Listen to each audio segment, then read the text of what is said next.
today.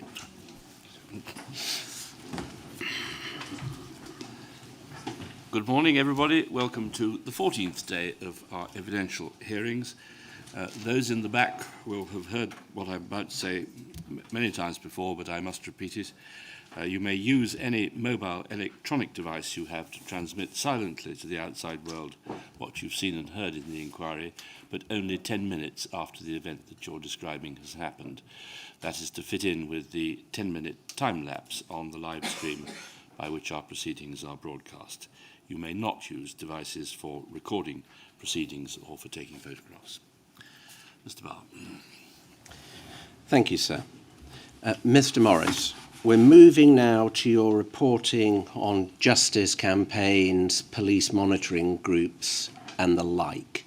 I'd like to start with a report about the group Liberty, which is at tab C82, sir, 28179 for the projector.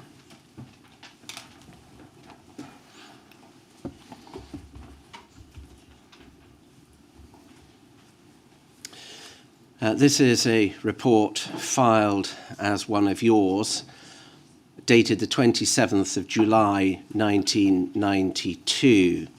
The material parts read, a leaflet distributed at the Hackney Show on the 19th of July 1992 by Liberty, North London Group, a copy of which is attached to this report, relates to many alleged miscarriages of justice and puts forward 3 basic demands to combat malpractices in the British system of justice.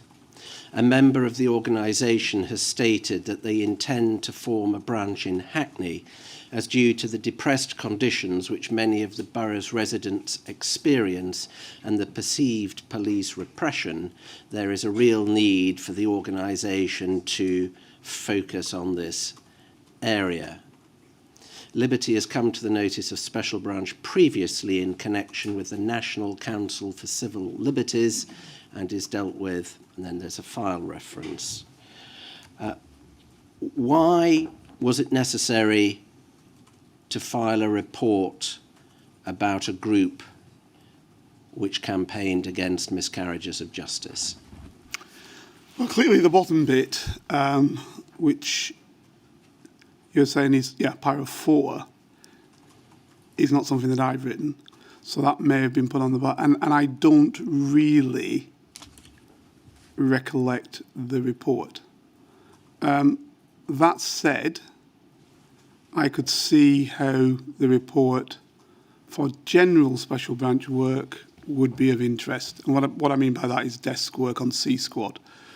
And maybe at some stage I should explain how the branch worked so you can understand, because the same question keeps coming up time and time again. Yeah, and it's going to come up some more. So, yes, if you would like to explain how this report would have been treated by C Squad, okay, please do. So basically, Special Branch, which had been running for 100 years by then, was the National Security Agency, MPSB, Metropolitan Police Special Branch, was a national security agency of the police. It was in no way, shape or means a cottage industry. It had the 16th, 17th, 18th and 19th floors of New Scotland Yard. There was only access to that via individuals who were special branch officers and had its own computer systems, etc., etc. So that's the first thing. It was broken up into various squads, A squad being protection, B squad being Irish, and we had the national responsibility for combating the IRA and other Irish Republican groups. C squad dealt with internal matters coming straight out of Great Britain. E squad dealt with international matters in Britain, because at one stage, of course, as you know, Britain ran a third of the world and a third of the world's population. Everything circled around London. So all the newish, and they were newish then, the new states that had been created after the fall of the parts of the British Empire, they all sat in London, and massive activity went on that related to political matters, people trying to assassinate people, etc., take over people's countries, etc., etc., etc. So that was E Squad, and we had a European liaison section that dealt with our European colleagues who do the same job as Special Branch in Europe, and they were generally police security services like the DST or in France or in Spain or wherever. We had that liaison. We had some officers over there. They had some officers here. Then we had our surveillance sections and technical sections, and we had joint sections with the security service. So looking at that as a special branch officer, I'm looking at what each section was interested in, and if I broke C Squad down, that would be extreme right wing, extreme left wing, animal type of liberation, globalised, well, not really globalisation then, that would have been environmentalism, anti-nuclear operations, and espionage, because Special Branch, Metropolitan Police Special Branch, I must be precise, was the organisation that would take spies into court and charge the spies, etc., and work closely with the security service, part of the joint units they had there. So in this, with this, and it's the Cold War time or just after, we were always looking at putting together systems which would in some way, shape or means explain how subversion or trying to undermine or cause fractures within the British state, how they would function. Because you have to understand that foreign agencies obviously attempted to foster problems in the United Kingdom as we attempted to foster problems in their countries in the Cold War. So this is how we were brought up and taught. I joined the Special Branch basically after 2 years of being in the Metropolitan Police. I had my 6 months. If I could just stop you there, please. What I'm interested in is how, with all that background knowledge, you came to think that this report, this information about liberty, would be of interest to Special Branch. Because as I was just saying and explaining through the whole aspect of what Special Branch does, is that this would be an area in which Special Branch may keep some information as to see what is affecting the fizzes and fractures of the United Kingdom, particularly in this case, London, and see what is happening within communities. Because communities could be utilised to undermine the fabric of our nation. Liberty is not a group that seeks to overthrow the state, is it? No, it isn't.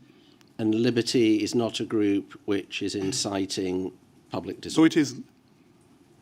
It is simply a campaigning organisation. Well, Liberty is working within an area where others attempting to get into those areas may well be.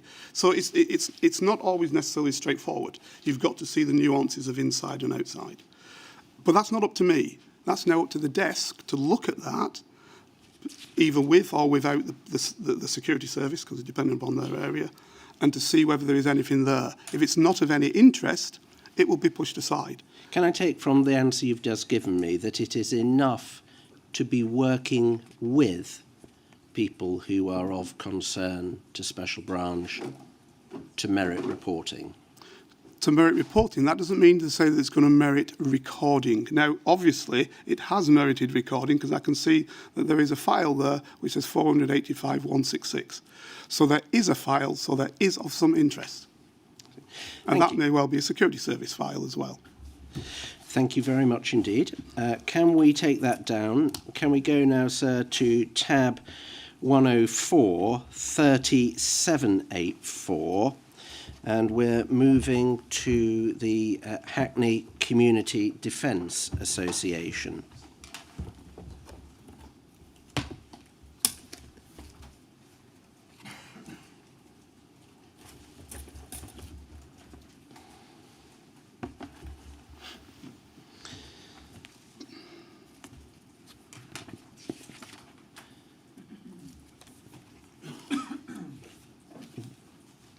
This is a report dated the 11th of October 1992. It's an event pro forma about an event at the Rio Cinema in N16 about the showing of a film by the Anti-Racist Alliance. So this event was the latest in a series being held by the ARA, which is competing with other left-wing organisations for the heritage of Malcolm X and thereby the support of the black community. 3 films were shown, all concerning black issues. In between them, Mark Wadsworth warned the audience of contricts being perpetrated by the black community, perpetrated on the black community by both the Revolutionary Socialist Party, which he stated was known as Militant, which had formed the Panther UK Party, and also by the Socialist Workers' Party, which had produced a revisionist book on Malcolm X from the SWP viewpoint. Wadsworth urged those present to reject them and join the ARA. Leaflets advertising a number of forthcoming events were distributed. And if we could look, please, at page 8.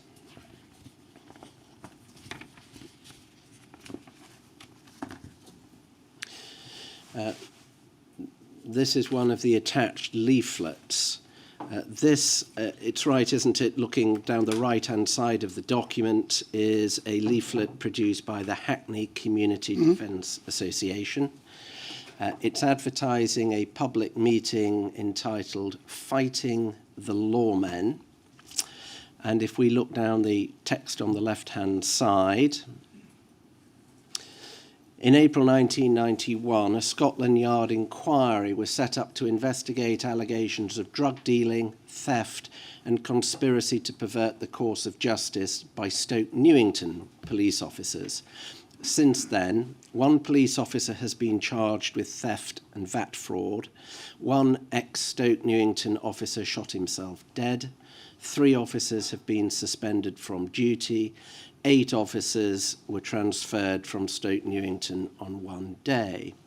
Hackney Community Defence Association has conducted its own investigation. It has discovered officers have illegally confiscated drugs and the proceeds from dealing. Officers have supplied street-level dealers with drugs. Officers ran a protection from prosecution racket. Officers fabricated evidence against people who got in their way. Come to this meeting to find out more and hear 4 innocent people who suffered at the hands of police. Stopping there, it's right, isn't it, that in this period, the Stoke Newington police station had an infamous reputation. Absolutely. Did you attend the meeting?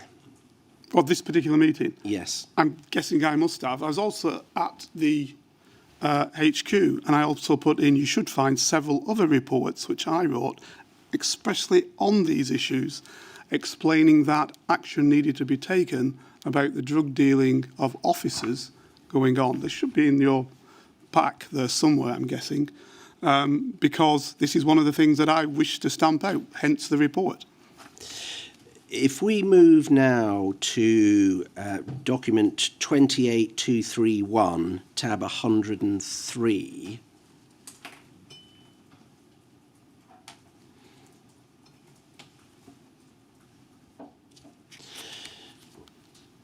this is an event pro forma which appears to have been based upon the leaflet we've just looked at, because it is about the same event, Fighting the Lawmen. It just says the HCDA is using this occasion to present the results of its investigation into corruption and illegality by police at Stoke Newington, the testimony of 4 people who have allegedly suffered at the hands of police will be heard. Mm-hmm. So you certainly thought that it merited more than just submitting the leaflet. Absolutely. I thought it was out-and-out corruption, and I have no reason to think that it wasn't true at that particular stage. I think they even showed me, if I remember correctly, the unit showed me some of their files that they had, and I was pretty much convinced that it was true. Hence, sent out several reports, including this and others, wrote that obviously it should be investigated by the body that does that, which is not Special Branch, of course, because it's a general police thing. So I'm guessing they passed it on to CID through our area liaison. Can you recall how the circumstances in which you came to be given access to the files? They brought me in. I knew the individuals. I can't remember them who they are now, but I knew some of the individuals, and they just brought me in. At that stage, I was in SWP, which give you access to a lot of places, because you're an SWP person, and if there was a demonstration that they wanted, they wished for SWP people to be on the demonstration. So therefore, they always guessed, I thought, that to have a friend in the SWP, if they want to demonstrate, is not negative. So that is basically how I would have obtained access. I can't remember exactly how it was, but I remember that I was shocked at what they had, passed it through. We had, as I explained about C Squad, there's an area liaison section of C Squad, which they would then have sanitised the report to pass to the area CID or whatever to deal with this issue. What was your understanding of the purpose of the Hackney Community Defence Association in showing the files to you as an SWP? I guess just to get more people on the demonstration if they wanted it or whatever, or just comrades to comrades type of thing. Is this access that was given to everybody who attended No, I don't the think meetings? so. I think I was a black guy. They thought I was okay.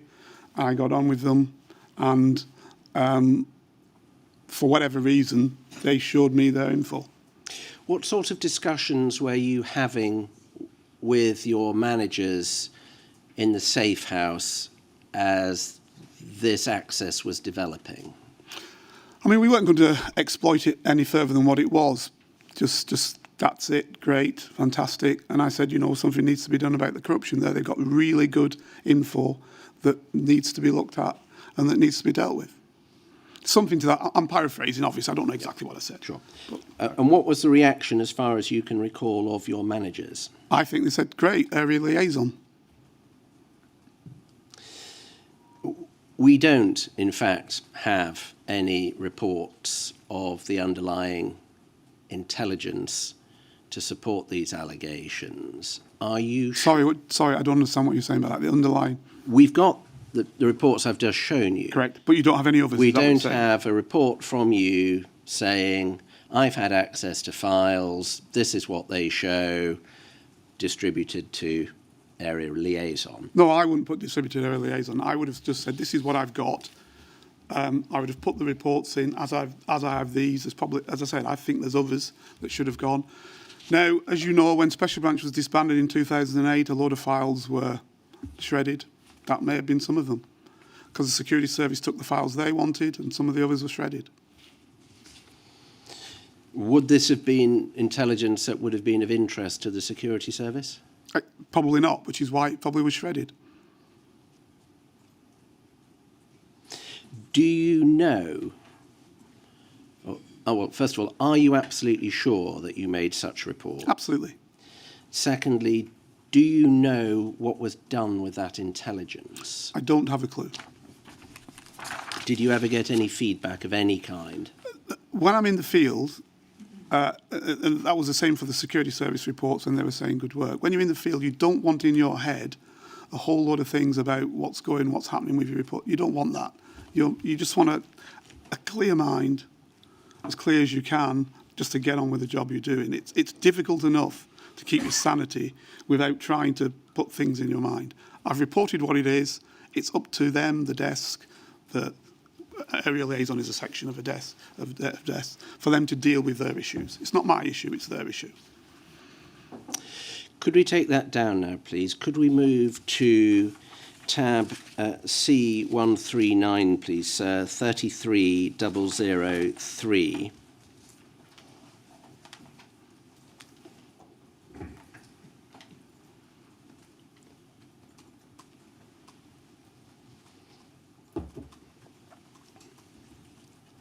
We could have perhaps the top half of that first page expanded, first of all, please. Again, an event pro forma, again filed under your name, about an event on the 3rd of June 1993 at the Colin Roach Centre, 6A Bradbury Street, E8. Can I just stop there and ask you, how frequently did you attend the Colin Roach Centre? I don't really recall it as the Colin Roach. I explained yesterday that basically I shut down most of what I did then. So if you say to me the Colin Roach Centre, it means very little to me as it stands now. And it says, Mark Metcalf of the HCDA call this meeting of representatives of all the anti-racist groups active in Hackney with a view to persuading them to act in concert, or at least with greater cooperation. The Hackney Anti-Fascist Collective, AFC, has been set up as a framework for this, and it is effectively synonymous with the Hackney Community Defence Association. The Anti-Racist Alliance, ARA, and Panther UK representatives sent their apologies. Do you recall this initiative by Mr. Metcalfe to unite anti-racist now you're groups? reading it out. I think I have some memory of it. And was this of interest to Special Branch? Yeah, I mean, Panther UK in particular, trying to do what the Panther Party for Self-Defence did in the United States, which, you know, was not a negative party in my mind, but would have been for the US state. It was trying to do the same in Britain, be a bit more militant, etc. So that was probably would be of interest.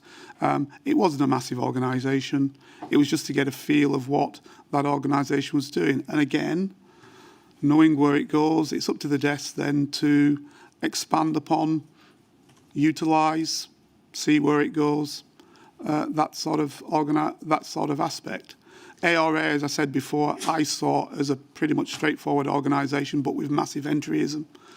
And again, that's up to the desk to look at that, and I guess they've got some reporting on files somewhere which you could look at. Yeah, it all makes sense reporting it, absolutely. As you understood it, what is the connection between the Hackney Anti-Fascist Collective and the Unity Group, which organised the demonstration in Welling in October '93? I'm not totally au fait, but they seem to come together in order to boost the numbers on that and not to allow it to be an SWP fest. We needn't bother with most of the detail of this report, but if we go over the page to the top of page 2,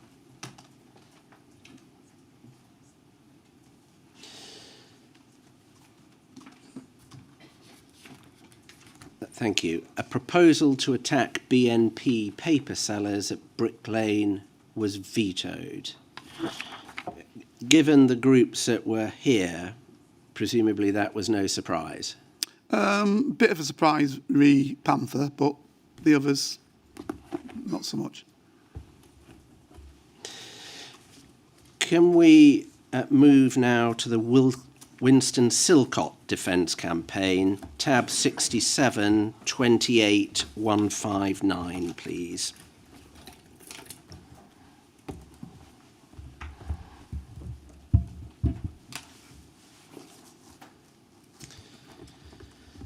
This is an event pro forma for an event on Wednesday, the 17th of June 1992. The event is due to take place, I beg your pardon, this is an ex post facto report. The event took place outside Bow Street Magistrates Court.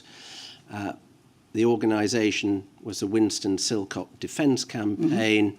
It was a picket in relation to the court appearance of Chief Superintendent Melvin. Says the organiser was George Silcott, and the text says at about 10:15 hours, George Silcott addressed the assembled demonstrators, informing them that their presence would now make it difficult for the state quietly to discharge the case against Chief Superintendent Melvin. As proof of this hypothesis, he alluded to the previous lack of interest in the trial taken by the media. Various groups were represented amongst the demonstrators, including the Socialist Workers' Party, Militant Tendency, and the Revolutionary Communist Group. Less than 1/3 of those present were from the black community. Some attempts were made to draw parallels between this hearing and the Rodney King trial. I'm assuming that you would say that the involvement of the various groups was an important driver to reporting this information? Yes, and of course, Rodney King was a cause celeb, quite rightly, but it led to the riots in Los Angeles. Now, the interesting thing about Winston Silcott is, what I can remember paper selling one day, and a roadman came up, drug dealing guy from the streets, okay, and he said to me, "Why are you trying to get rid of Winston Silcott? Do you know what he is? He's a burden to us." Right? Those are his words, not mine. I remember that very clearly, that members of the black community in that area had little feel for Winston Silcott. So what I'm saying is, this is how people jump on a bandwagon sometimes from other areas and utilise an individual when that community itself is not happy with that individual. And this is the problem of the left often. But the consequence of your interest in this protest is you are putting in a report about an entirely legitimate protest run by an entirely legitimate campaign group. Absolutely. There's nothing wrong with putting a report in. The report will be looked at, circulated, aspects taken from it which are of interest, and nothing will happen to, in fact, I don't even think people are named on there, but nothing will happen to the people who were there. And as you can see already, I'm looking at the mentions. Silcott's obviously got mentions. Militant Tendency has got its own file. The Revolutionary Communist Party has its own file. The Socialist Workers' Party has its own file. Those files will be duplicated in the security service and they'll have their own files there. I mean, it's just the way the state runs. There was no disturbance at this demonstration. Doesn't need to be a disturbance. Were you there? Probably. I can't remember. What I'm saying is that there's no need for there to be a disturbance. The state is looking at these particular organisations and keeping abreast of the organisations. It doesn't mean anything's going to happen to the organisations. It just means that a watching brief is kept. This is what people tend not to understand. The problems you're having right now as we speak in Southport, right, require people to look at things which are going on and to make decisions and to see whether it may cause a riot down the road. It might not be today, tomorrow, or the day after, but things do happen. That's how it works. That's how secret intelligence in national security works. I've not made it up. That's how it's run for 120 years. And if the state didn't like the organisation, it would have got rid of it. Less than 1/3 of those present were from the black community. Why did you record that? Because it's about black people, it's about the black community, and obviously the black community are not feeling so interested in the issue that they're actually taking part in it. And as I explained to you what the roadman said to me, the feel of people living in the area was that they did not like this guy. He was a danger to them. Were you asked specifically to report that kind of information, i.e. the proportion of black people? Or was that it's immaterial. That's just how you carry out reports. This is why I tried to explain what the branch is about. When you come in with 2 years, you're taught how to compile special branch reports. My question's a very specific one. Were you specifically asked to report? No, that's how reports were written. If we could take that down now, please. Could we go to tab 100, 28-220?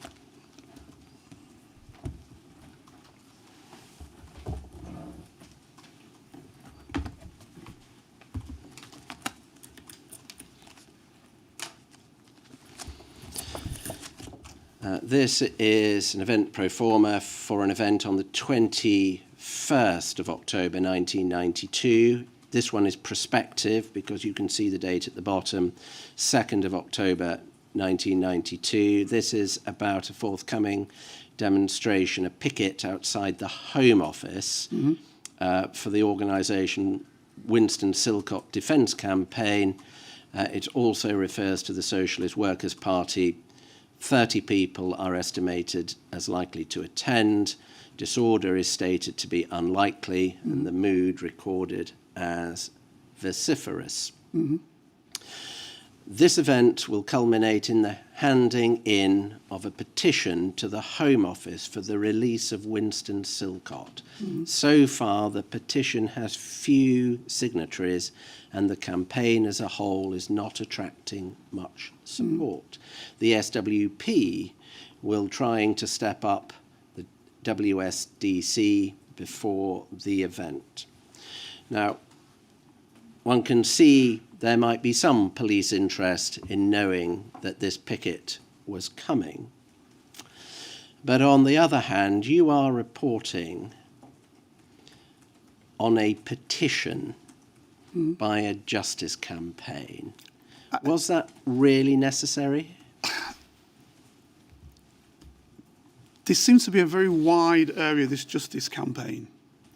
What I'm interested in is what's behind the justice campaign. And as you can see from here, it says the SWP will try, not good English, but will try to step up the Winston Silcott defence campaign. So in other words, entryism into that campaign, make it bigger, try and step it up. So what I'm looking at is the infiltration of the SWP, a known subversive organisation, into that campaign. Understood.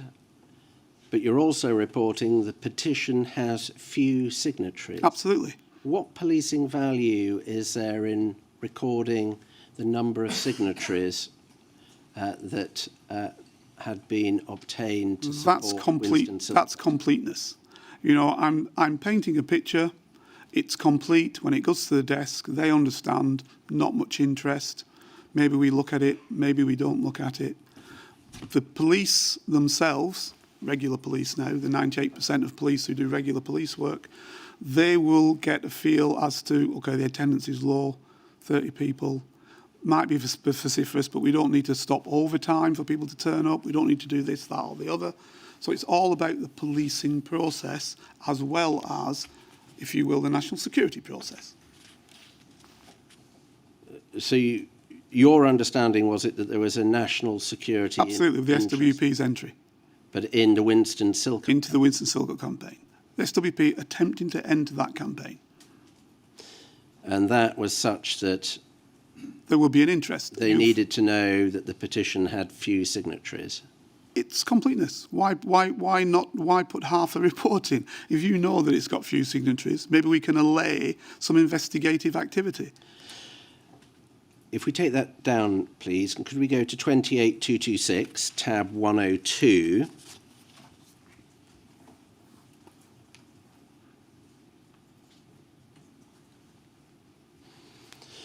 This is another event pro forma, this time dated Saturday. The event is the 3rd of October 1992. This is an ex post facto report dated the 6th of October. Could we look first of all, well, we can see it's Brixton Recreation Centre. The organisation is said to be Panther UK. The nature of the event is a public meeting as part of the Bobby Seale UK tour. Numbers attended 2,100. About a further 500 were refused entry due to capacity of the building. Slight disorder caused by excess numbers, cooperative mood.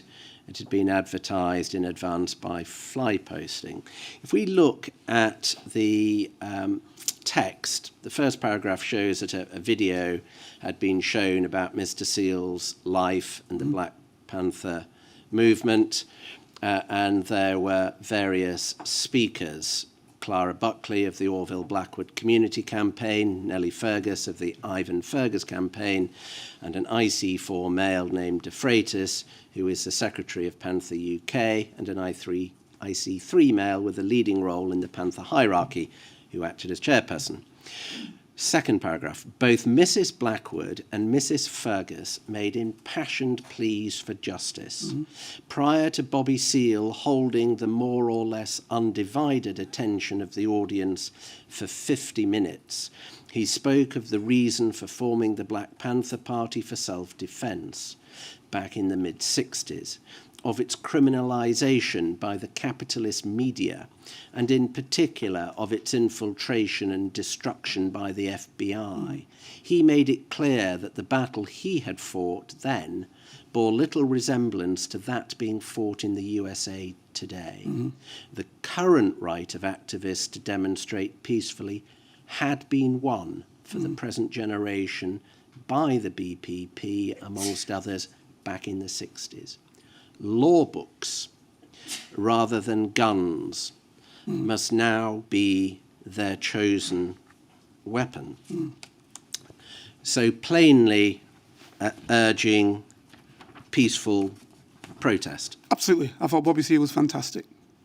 If we go over the page and we go to the penultimate paragraph, finally, various other campaign representatives were given the opportunity to air their causes, including George Silcott, who asked people to sign the petition on behalf of his brother, which was to be handed in to the Home Office during the forthcoming picket of that establishment on the 21st of October. Whilst the event appears to have been a great success for Panther UK, there remains some doubt as to whether Panther UK is actually independent of militant tendency, as was believed previously, since it is suggested now that the split between them may have been engineered to enable MT to manipulate Panther support within the black community. On the face of it, do we therefore have, Mr. Morris, a report about a large event at which a peaceful message was being broadcast and at which you are reporting Mr. Silcott's efforts to enlist signatories to his petition? On the face of it, you have a potentially difficult situation within the community where a hero of the community, especially the more militant parts of the community, including myself, a hero of mine, Bobby Seale, comes to that community and says, basically, at the time, in the 60s, I was doing the right thing, arming the Black Panther Party for self-defence, making that party capable of defending itself against the US state and seeking equal rights within the United States. Fantastic. Then he goes on and says, that battle has been won. We can do it in another way. Brilliant. The bottom of that explains then that's where Bobby Seale is. So therefore, we now understand that Bobby Seale's message isn't the message what some others, including the SWP, wished for him to provide. Okay? He's provided his message. And that message, I spoke to Bobby Seale, that message has been provided. Right? Great. So now we go on and I actually state then thereafter that about the Silcott aspect, which was of interest within Tottenham and around that area. So that's not a problem there.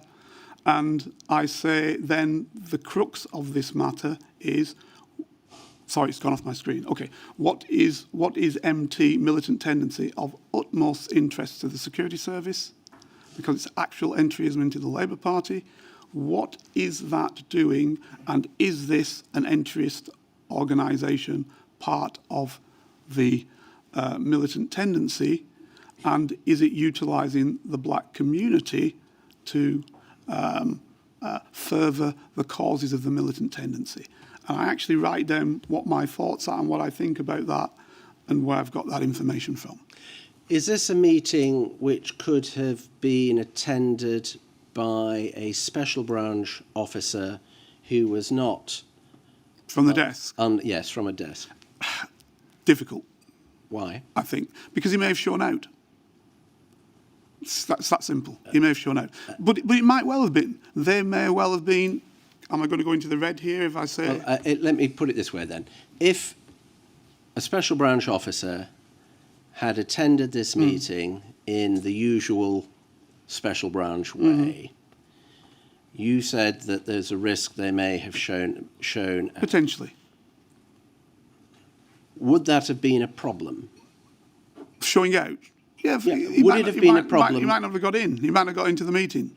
But But what you need to understand is that's not the point. The point is I'm there, I'm around the area, I've obviously been invited to the meeting, I'm in the meeting, so I just report it. There may well have been another special branch officer there from the desk, who knows? I don't. If a special branch officer had turned up at the door and been recognised as such, do you think that he or she would have been allowed into this meeting? I doubt it. But maybe there was a special branch officer there. Maybe there was an agent of special branch there or security service there. I don't know. I'm just reporting it as I was there. What got you into this meeting? The fact that I'm known in the area. Did the fact that you are black help to get into that meeting? Possibly, but the fact that I'm known as an activist, well, not probably, but the fact that I'm known as an activist by this stage in the area obviously got me into the meeting, and I knew some of the people.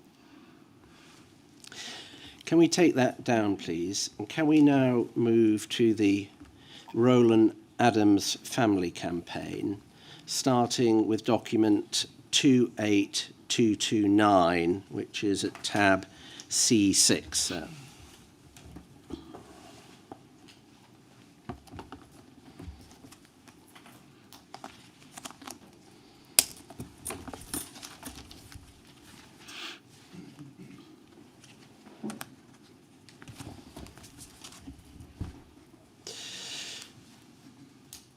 The Roland Adams family campaign arose from the racist murder of Roland Adams, didn't it? Absolutely.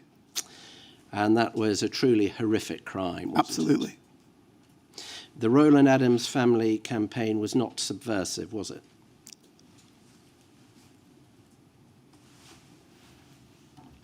Again, I stress we're not looking at the Roland Adams family campaign. Indeed, I think there is a World in Action report at the time whereby his uncle says that there's too many people coming into the campaign who have got their own agendas. He actually says that. So the point I'm making is I'm looking at those people entering the campaign with their own agendas. Organisations entering the campaign with their own agendas. Understood. I'm not looking at the campaign. Understood, but the answer to my question is they're not subversive, are they? Oh no, I accept that. I'm not, the campaign, if it's run by by the family, etc., is not. But we're looking at who's trying to enter the campaign. And the campaign itself, the family, are not in any way encouraging public disorder, are they? Absolutely not. In fact, opposite, anti to it.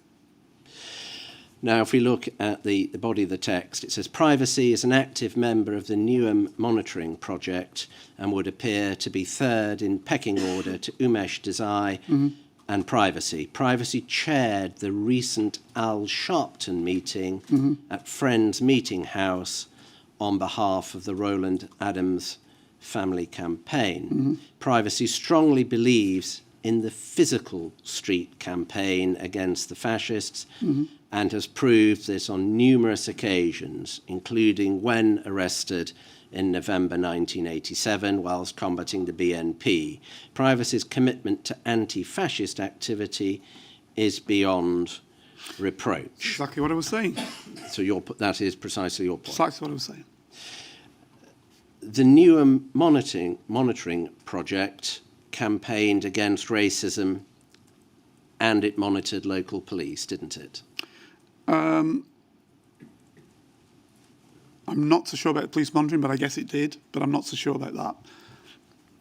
Well, what was your understanding from your experience of dealing with them? I'm not remembering it 100%, but obviously at the time I'm writing saying, and I'm just looking at what I'm writing, and from what I'm writing here, my interest in that is the street activity, which some, not all, I'm guessing, of the are suggesting is the right way forward, which, you know, is potentially a understandable perspective. Were you at the meeting?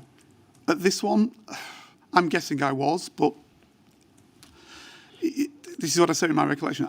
I'm looking at the reports and I'm thinking I must be at the meeting. Did the chair say anything to the audience to incite I can't recall. physical action? I can't recall. So I can't say no and I can't say yes. Do you agree that the new monitoring project was not a subversive organisation? No. Its intentions were not to overthrow or undermine the state. And that it was entitled to monitor local police activity and Anybody is. protest Absolutely. against it if it saw? Absolutely. Nothing wrong with that. Was it, in your experience, involved in public disorder? It may well have been. Can you remember anything specific on I can't remember specific, but it may well have been. And for what I write here seems to be the case. Because looking at this report, what I have to ask you is, why report on a member of an anti-racist group chairing a meeting on behalf of the family of a boy who was murdered by racists? Because of the people who want to get into the campaign. I think I've explained that before. The people who wish to get inside of the campaign. Now, when you are an activist, as I was, you go to all sorts of meetings because that's what you do as an activist. And if I thought at the meetings I went to that there was something worth reporting on, I did. If I was at meetings that I thought there was nothing worth reporting on, I didn't. That's just what happened.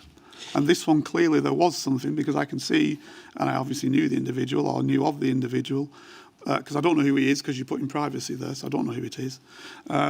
So I obviously thought, yeah, I know this fella, and this is the way, or woman, could be a woman, this is the way it's going with this. I'm guessing it's a guy from what it says. So that's it. And so this probably is one that sits better with the police than it does with the security service under our remit of upholding the Queen's peace. But we can see from the left-hand side of the document, if we zoom out, in fact, you can see at the top of the page, there's a stat It's gone to box F2. 500. Okay, so it's gone to Goes F2 as the well. security. Yeah, okay, fair enough. So they had an interest as well. Could we take that down, please? Could we go to tab C28, please, 28150?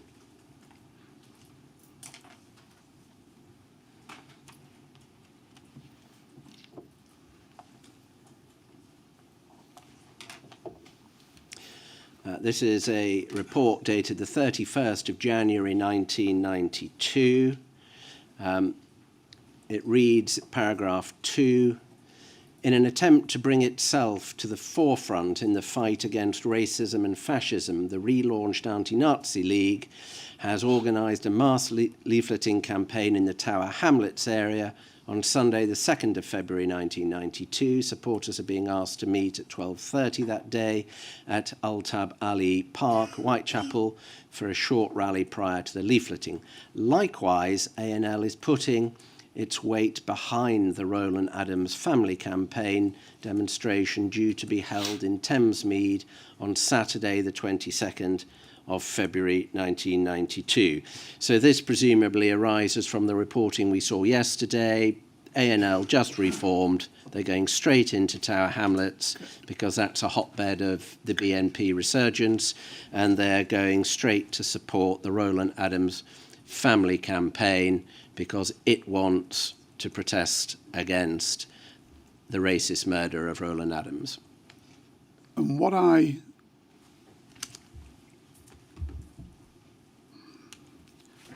thinking, because, as I said, my memory is, what I seemingly recollect is that I knew a couple of people in the ARA, and as you know, obviously I know people in the New Monitoring Project. You put privacy on it, so I don't know if it's the guy who I knew, etc. And they were adamant that they did not want the SWP in Roland Adams' campaign. Sorry, can we be clear who didn't want? The ARA, New Monitoring Project, etc., etc. So the left splits, they fight like cat in a bag. So they split amongst what they're trying to do. And a lot of people don't want the SWP inside their organisations, or organisations that they're taking. They want the numbers of the SWP on demonstrations, but they don't want them inside the campaigns. Did you have any personal dealings with any member of Roland Adams's family? No. Are you able, therefore, to help the inquiry as to what the view of the family was? Just from the things I've seen on television, like that World in Action report, etc. Nothing from first-hand Nothing from experience? other than the people I knew in those campaigns, in those organisations, who were saying they didn't want the SWP inside. They want our support for demonstrations. They don't want us running the campaign. Can we now look at 28250, tab C35, sir.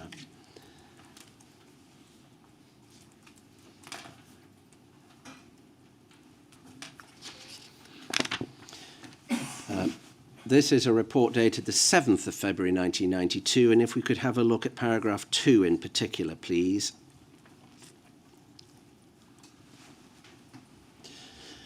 The following two activities have been announced by the Socialist Workers' Party Anti-Nazi League SWP-ANL. On the 16th of February, a London-wide Anti-Nazi League leafleting day has been called along the format of the Tower Hamlets leafleting activity, which took place on the 2nd of February.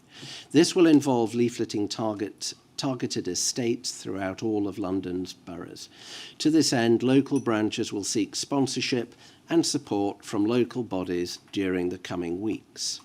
On the 22nd of February, the ANL intends to give mass support to the demonstration called by the Roland Adams Family Campaign, RAFC, to close the British National Party, BNP, Welling headquarters. This event will be a London-wide mobilisation, with SWP members from outside the capital also being encouraged to attend, especially if they are accompanying ANL non-SWP members. Activists are also being urged to fly post as many bills as possible advertising the event in order to build a real awareness of the action. The demonstration will assemble at 12 noon at St Nicholas Church, Plumstead High Street, SE18. So this is an important demonstration, isn't it? Planning, and in fact I think we'll find out, did go past the bookshop Right, okay. at Welling. And it's an SWP London call-out plus national encouragement. Mm. Can we go to 28278? Tab 39.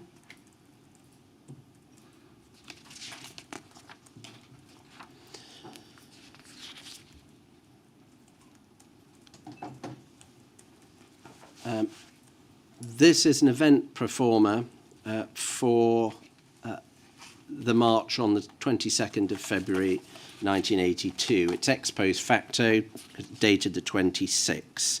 Records the fact of the march to the British National Party headquarters in Welling, followed by a rally. It records the organisations involved, the ARA, the ANL, the SWP and the NMP, in addition to the Roland Adams Family Campaign. Says that it was widely advertised through the media, by radio and television. So presumably, even if you hadn't reported, the police would have known very well that it was coming. Possibly, yeah. If we look, first of all, at paragraph 1, the ARA, who organised the march in conjunction with the RAFC, had made it known in an open letter to the SWP that should any violence occur, it would be construed as ANL orchestrated. The SWP ANL leadership, therefore, had instructed their comrades, whilst en route to the venue, that the demonstration should not be allowed to degenerate into a physical conflict, as this would only detract from the issues involved and erode future ANL support. Were you on this march? I would have been, yeah. And so would you have got this information from the instruction to comrades, or did you know about it before that? As an East London ANL organiser, I would have known about it before that. I would have known about the fact that it was to be passed out not as a full national call-out, but as a call-out as far as we could, and that we were trying to get involved with it to the largest capacity possible. Did you see the open letter? I cannot remember now whether I did or didn't. Are you able to assist the inquiry as to why it might be that the ARA saw fit to put this warning shot across the SWP's bows? As I think I said yesterday, the ARA was pretty much a straightforward organisation trying to deal with anti-racism in our country. Laudable perspective. Unfortunately for it, a lot of entryism was attempted into that organisation, but it knew that the SWP would try and hijack the perspective. Now, I'm not saying that the SWP on this particular demonstration went out to actually cause riotous behaviour. What I am saying is, with SWP, oftentimes came individuals that would involve themselves in such activity, because we pressed out far and wide to get as many people as we could to demonstrations. And if there were people within that, particularly ANL, who felt that the way to deal with these issues was to be physical, then it was difficult for us to control. So that's where the problem comes from. Plus also, I'm guessing this now, I don't know, and there are others better placed maybe. I'm guessing that what the ARA is saying is, with this letter, is it could use it to, hit the SWP over the head if something did go wrong. Are you able to help us one way or the other whether the ARA was concerned that the SWP or the ANL might stoke trouble? I'm pretty much 100% sure that's the case, because as I said to you, I watched that World in Action programme and others at the time, and they state that openly, that the SWP, ANL is bad in their mind. Which is why, if you remember, at Welling, they didn't go to the Welling demonstration. They had their own demonstration away from the building, because they said that was definitely going to cause physical violence, and they knew it. So we'll have our demonstration in central London, there will be no violence, and there wasn't. Your estimate of the turnout on this march was 2,000 people. I may have been wrong. Well, presumably you gave your best estimate. Yeah, that's all I could give. If we look at paragraphs 2 and 3, in the event the march, the largest section of which was made up of ANL SWP supporters, was in the main peaceful, and the demonstrators remained in good spirits throughout.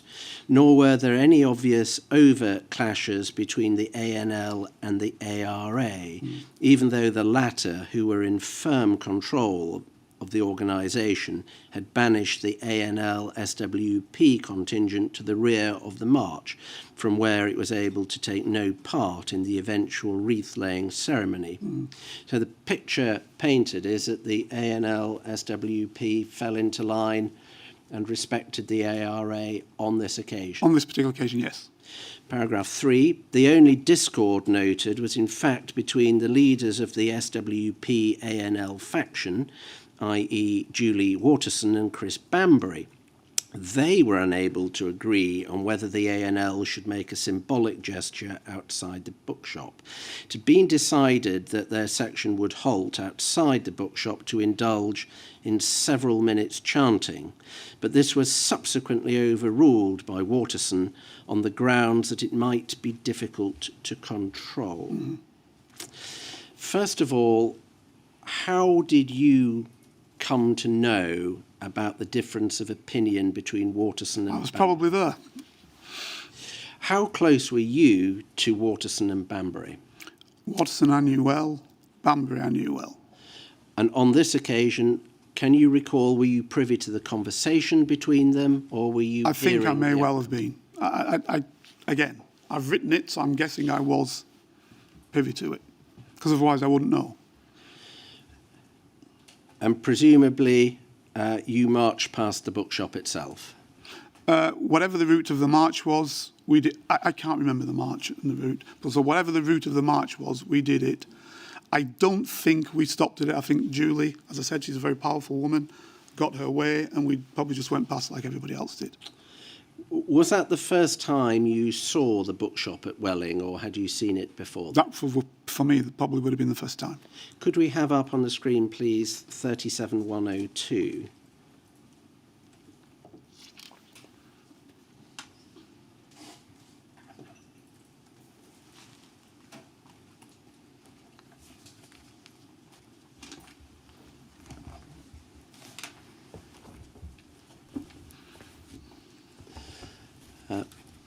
This is a photograph that was exhibited to Dr. German's witness statement, which she says shows the bookshop at Welling. Is that the bookshop at Welling? I guess so. My recollection isn't very good at it. I guess it is. I see no reason why it's not. Heavily fortified, wasn't it? Yeah, I think, if I'm correct, that was. I don't think the upper floors were. Did it have a door with a letterbox? From what I can see here, no. Can we take that down, please? And can we now move to the Stephen Lawrence campaign? Stephen was murdered on the 22nd of April 1993. After that event, within the SDS, what discussion can you recall about the fact of Stephen's murder?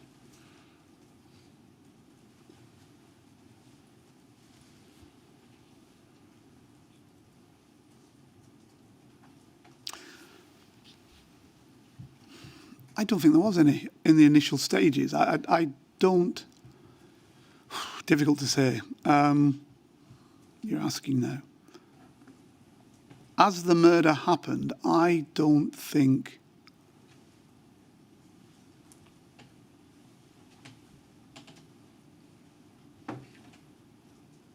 Obviously, as it became a cause celeb, that's a different thing. But right in the beginning, there's murders all over London. And I don't think in the initial first stage that you know, in the initial first stage, it probably would have been a straightforward police matter. Can you recall any discussions about the criminal investigation into Stephen's murder? No. Even as it began to become a much publicised issue?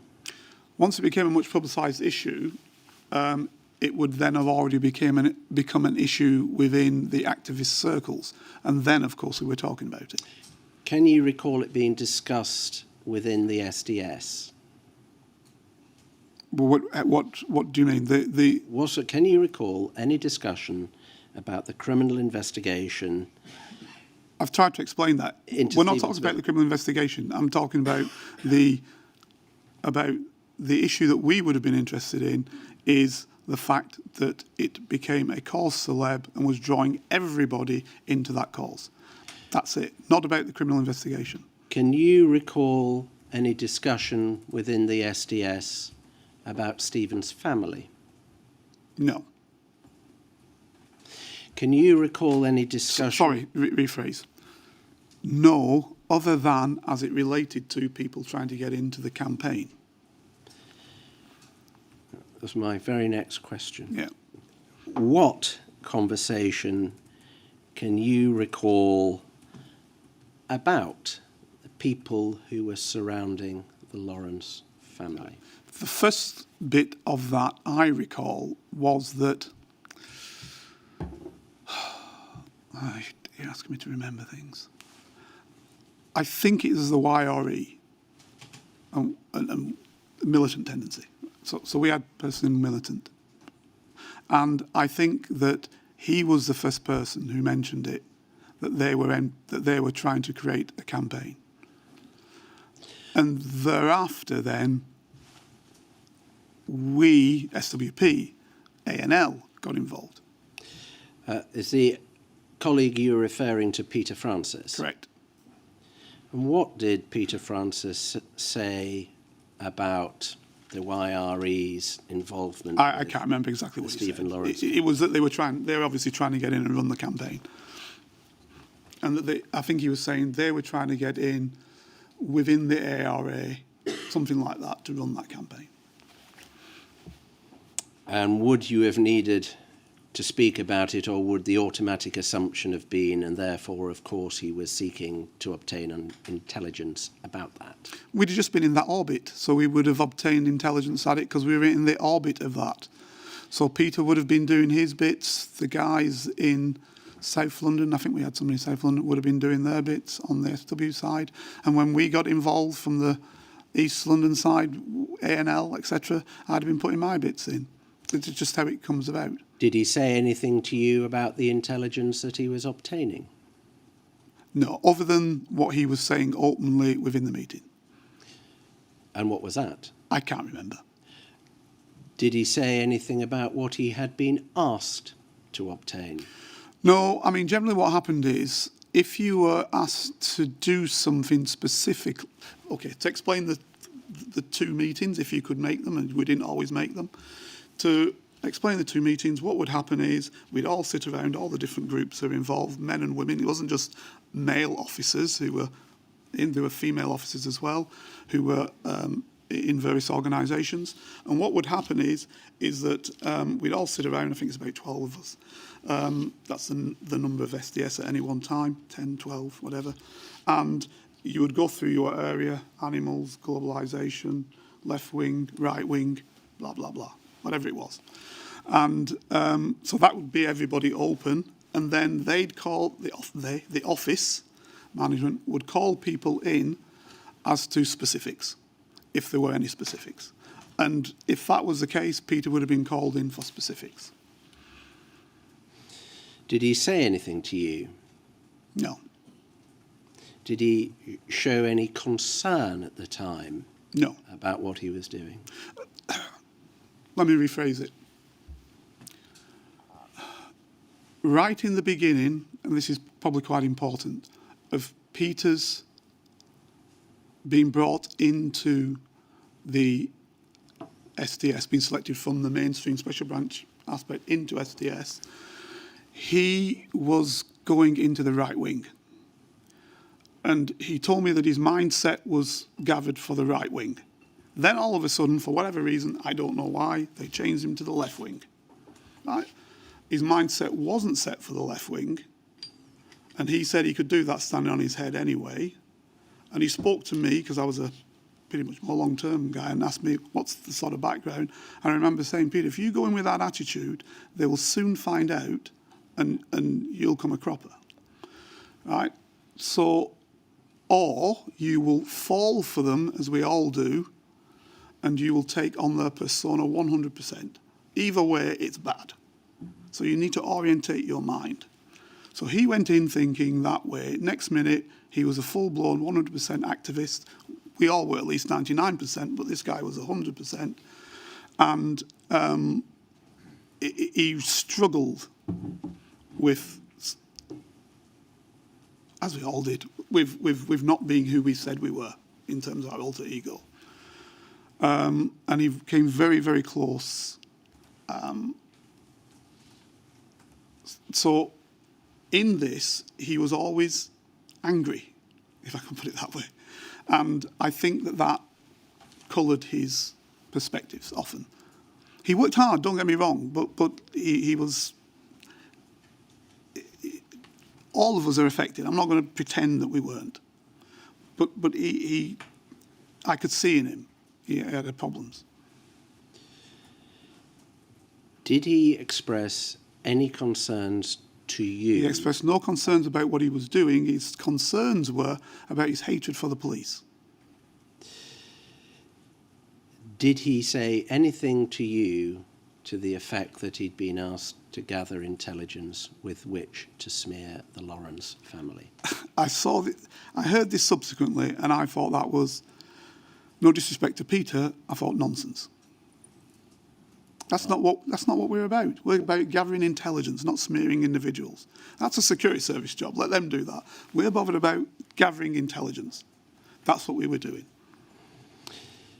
Just to be clear. Sorry, I shouldn't say that. Just to be clear, you are you let's not scrap that last bit. I'm not saying that. Are you or are you not in a position to say whether or not the security service was seeking to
Ms. Barr, before you resume, may I say to those behind that there is a purpose in these orders.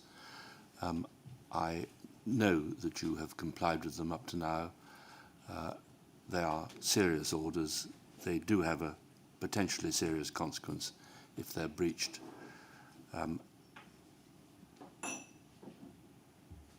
Please, I ask of you as well as demand of you, comply with what the order requires you to do.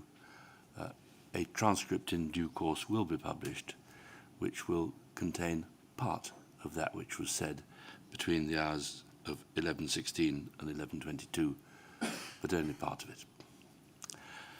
Mr. Barr. Thank you, sir. Could we have up, please, thank you very much, subparagraph H. N78 provided quite a lot of reporting about the Lawrence campaign. That reporting might well have contained personal information if N78 felt it might be of relevance to any part of Special Branch. N78 accepted that the consequence was that there might have been intelligence reported back to the office by N78 or another undercover officer that was capable of being used to undermine a campaign. However, N78 had never been made aware of anyone within SDS seeking intelligence for the purpose of it being used to undermine any justice campaign, including the Lawrence family campaign, during N78's time there. Is it right that you provided quite a lot of reporting about the Lawrence campaign? I reported quite a lot of intelligence about what we, SWP, stroke ANL, were attempting to do in terms of really the demonstration relating to the Lawrence campaign, not the campaign really. Excuse me. When you say the demonstration relating to the Lawrence campaign, can you confirm which demonstration? Primarily Welling, but there would have been other demonstrations which focused on the name Lawrence, but in reality had little to do with it. Could we take that down now, please? Could we have up 33239, which is at tab 145.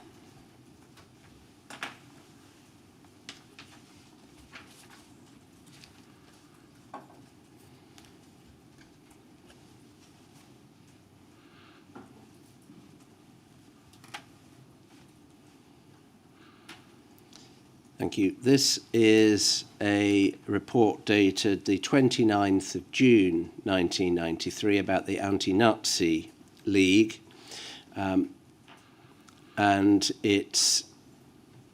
well, perhaps I'll read the first paragraph. Anti-Nazi League ANL leader Rahul Patel, with the backing of the Central Committee of the Socialist Workers' Party, SWP, seems to be steering the ANL into closer cooperation with other anti-racist groups.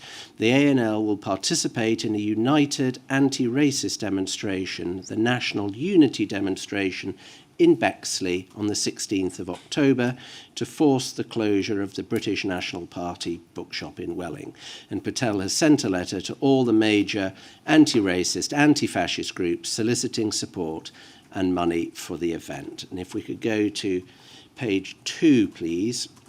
Attached to that report is a communication from the Anti-Nazi League Steering Committee about the campaign to close the BMP bookshop.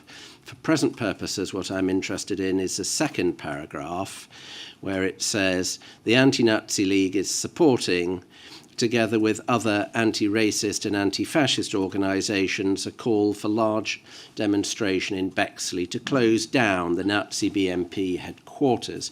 The demonstration will be led by victims of racist violence and the family campaigns.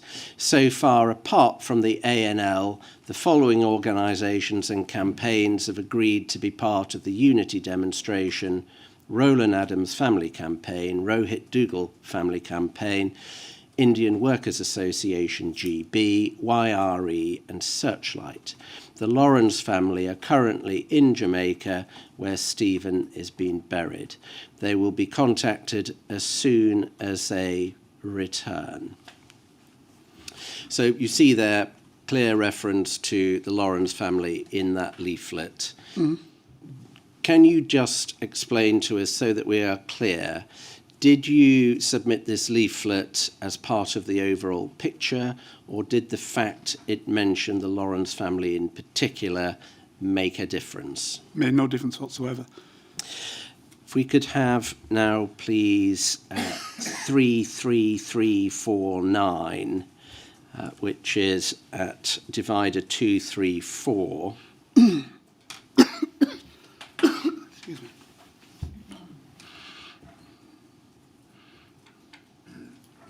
This is a meeting of the National Assembly Against Racism. The report is dated the 16th of February 1995. To set the scene, I'll read the first paragraph. On Saturday, the 4th of February 1995, the National Assembly Against Racism, NAR, held its first meeting at York Hall in Bethnal Green. The principal organiser was Kumar Murshid, former chair of the Anti-Racist Alliance and current chair of the Tower Hamlets Anti-Racist Committee. The event was supported by a number of other organisations, including the Indian Workers Association, the Anti-Nazi League, the Newham Monitoring Project, the Society of Black Lawyers, and the National Black Caucus. In addition to these were a number of church groups, the Asian Chamber of Commerce, various trade unions, and the Labour Party. If we could zoom back to the full page. Do you recall attending this event? I probably did. And if we go to page 4, please.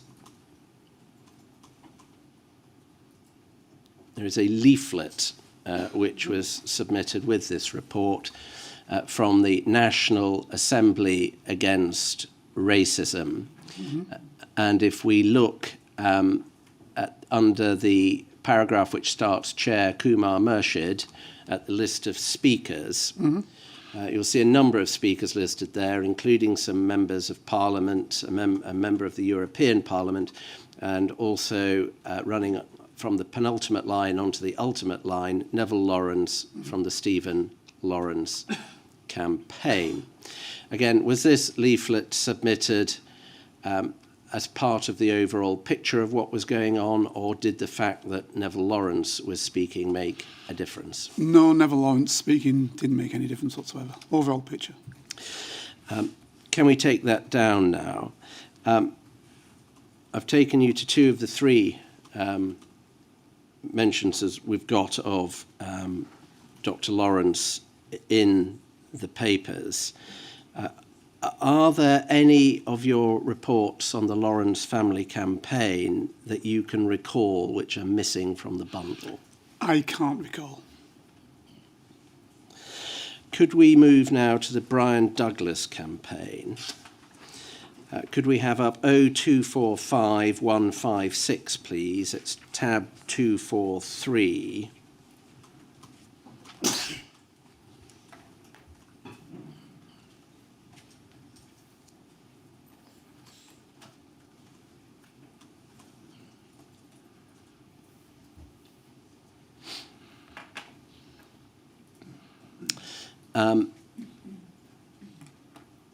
This is a document which is dated the 6th of June 1995. Paragraphs 1 and 2, please.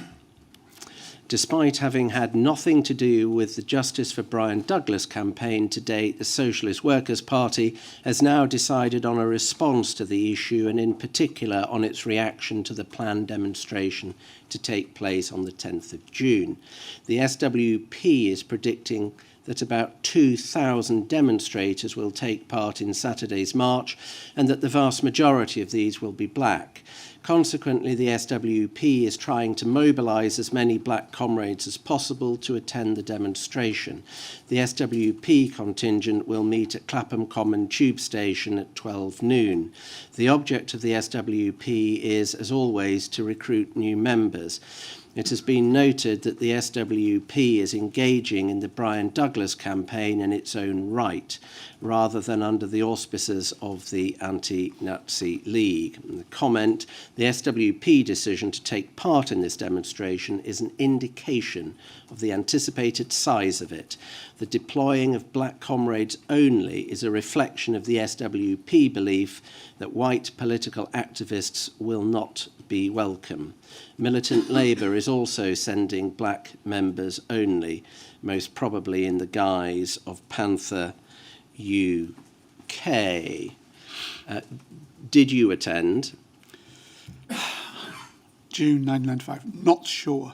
This is pretty much near the end. I kind of declared myself as a black nationalist by then.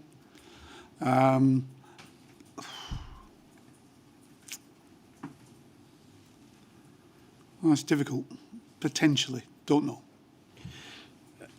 And again, could you explain why this was something that you felt needed to be reported?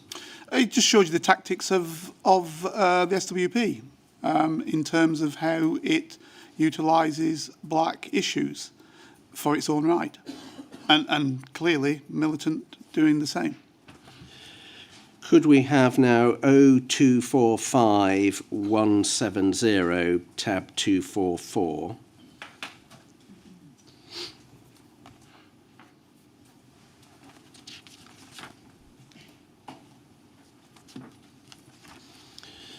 Uh, 9th of June 1995.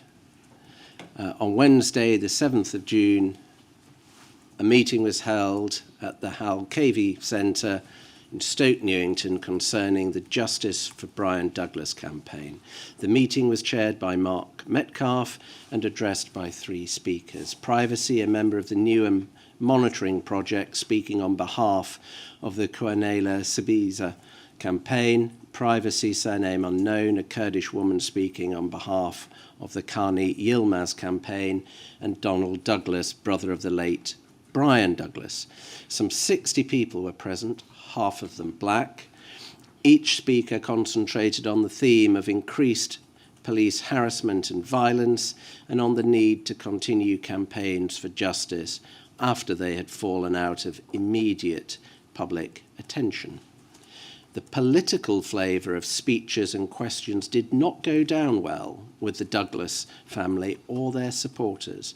Matters came to a head when an unidentified black man stood up and demanded to know just who was responsible for the intended demonstration. When told that the organisers were mainly political groups and individuals, he ranted that black people must never trust any whites. Some blacks present, particularly those representing the Nation of Islam, nodded their approval of his opinion. Donald Douglas was hard-pressed to appease the black protester, and it was clear that he is getting out of his depth with the whole business. While no new strategies emerged from this meeting, the mood of the radical black element does not appear to have sharpened.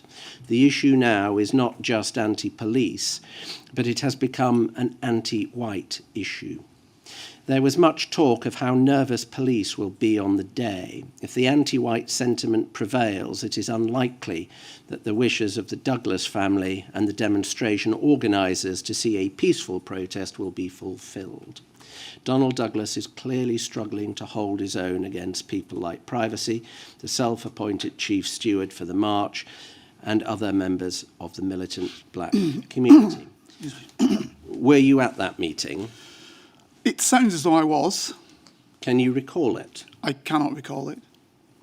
I get the impression that this is a meeting at which the presence of some of the political groups was not entirely welcome. Is that fair? Correct. If From what I'm writing here. Sorry, I don't want to say yes, correct, as in, but from what I'm seeing here, which would be a recollection of what I wrote, yes. If it had been known at the time in that meeting that you were an undercover police officer, how well do you think that would have gone down? Let's say not very well.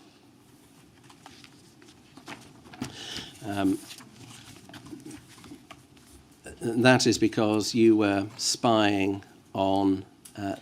Yeah, they would have Brian seen me as Douglas a traitor, and at another meeting which I went to, which I believed I stopped a riot happening at.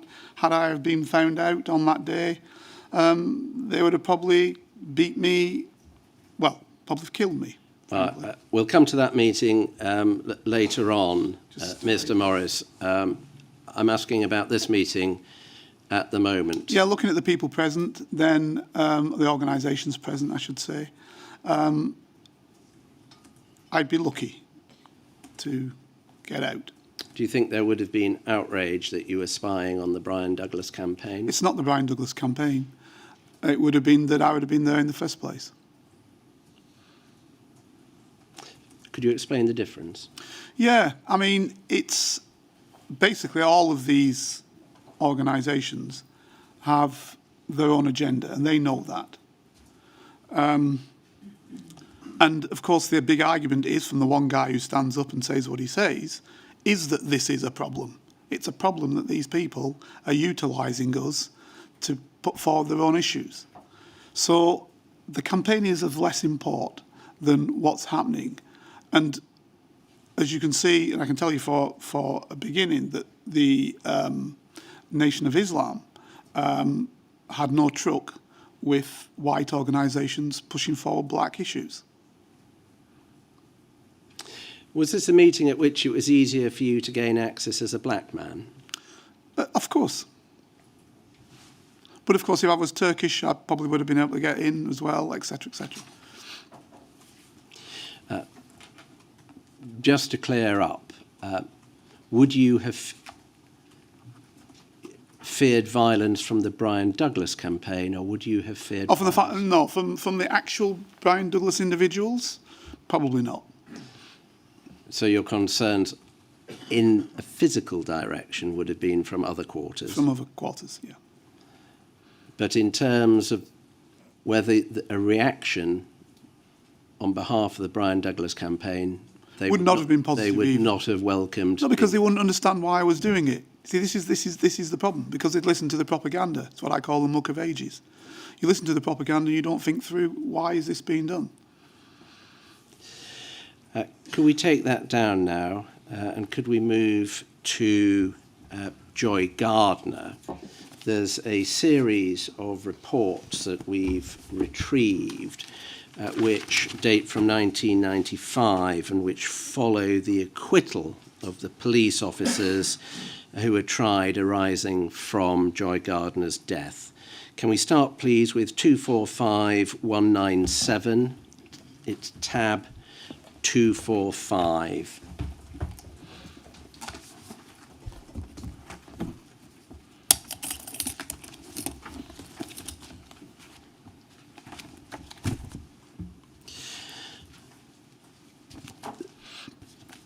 Paragraph 1 of this report dated the 20th of June 1995, following the acquittal of the 3 police officers charged with the manslaughter of Joy Gardner, the Jamaican illegal immigrant, Socialist Workers' Party members Gary McFarlane and Privacy, North London organiser, attended a meeting with representatives of Gardner's family. Also present were Bernie Grant, Linda Bellos and others. The Joy Gardner campaign, which had been formed after Gardner's death and which had been run largely by McFarlane from Grant's constituency office, has become inactive, and the issue has now been taken up by a black self-help group known as PACE. The meaning of this acronym is not clear at this stage. PACE has few members and fewer resources, but it has kept the campaign going by holding small meetings and by accompanying Gardner's mother, Myrna Simpson, to court hearings. Can you recall being at that meeting? Probably. If we go now to paragraph 2. During the meeting, Macfarlane once again tried to seize the reins of the Joy Gardner campaign and lead it down a militant path, ideally culminating in public disorder. Although Bernie Grant made an inflammatory speech, neither he nor Mrs. Simpson supported the SWP line or the party's call for an early demonstration which could tap into the anger of the black community. Mrs. Simpson said that public disorder would be counterproductive and would be damaging to the memory of her daughter. Bernie Grant agreed, stating that the perceived threat of violence is more powerful than the violence itself. The gathering did, however, agree to call a public meeting to be held at Haringey Civic Centre on the 21st of June. So Mrs. Simpson is here essentially calling for calm and concerned about the memory of her daughter. Absolutely. Again, had it been known that you were an undercover police officer, how well would that have gone down? It would not have gone down well. If we go to paragraph 3, please. In pursuance of the SWP's desire to create the environment in which disorder can grow, the party's Central Committee directed comrades in black areas to hold street meetings on the 17th of June, and if sufficient numbers of people were present, to march on local police stations. Party leaders hoped that black youths could be persuaded to join in, causing police to overreact and to provide the spark to ignite the powder keg. If this failed, then at least the SWP would have an opportunity to sell its papers and recruit on the basis of the safe anti-police, anti-state issue. The response all round was poor. About 20 people marched from Dalston Cross to Stoke Newington Police Station selling 50 papers en route, while 25 comrades gathered at Wood Green Shopping Centre where 70 papers were sold, but no march materialised. Very few, if any, non-SWP members attended either event. You refer there to the SWP's desire to create the environment in which disorder can grow. What's the basis for reporting that? Exactly what I say. That there is such a desire and that obviously actions are underway. How did you know that there was such a desire? I would have been told it. By? I don't know who specifically, but that message would have got through to me. If we go to paragraph 4, notwithstanding the efforts of the SWP to inflame feelings, a general level of anger within the black community is not high. Most members of the community seem apathetic towards events which do not affect them directly. There are, however, two aspects about which the black community is united: the immigration system and the perception of black people as immigrants, and the treatment of black people by the criminal justice system. Older blacks who arrived in Britain as immigrants are angry at the fact that someone seeking a better life for herself should lose it in the manner of Joy Gardner. In many ways, the older generation are more angry at the death of Joy Gardner than younger blacks, most of whom expected the verdict as a system of the natural injustice towards their race. This very expectation and fatalism serves to temper the anger of young blacks. The situation is best summed up in saying that there is very real anger present in the black community, but it will not explode spontaneously without an additional accelerant. Focusing there on the anger about the operation of the criminal justice system, does that reinforce the answer you gave me earlier, that if you had been revealed as an undercover police officer at this meeting, it would have been a source of particular concern? Yes. And if we are dealing with a very tense situation with, your words, very real anger, would there be a risk that the revelation of undercover policing in black justice campaigns might have provided the accelerant? That's a good angle that I've never looked at before. It might well have done. But what I would suggest is what would have happened is I would have taken the brunt of that anger.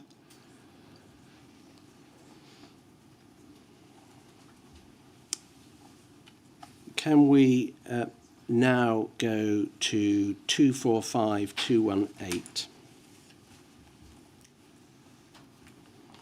Tab 246, that.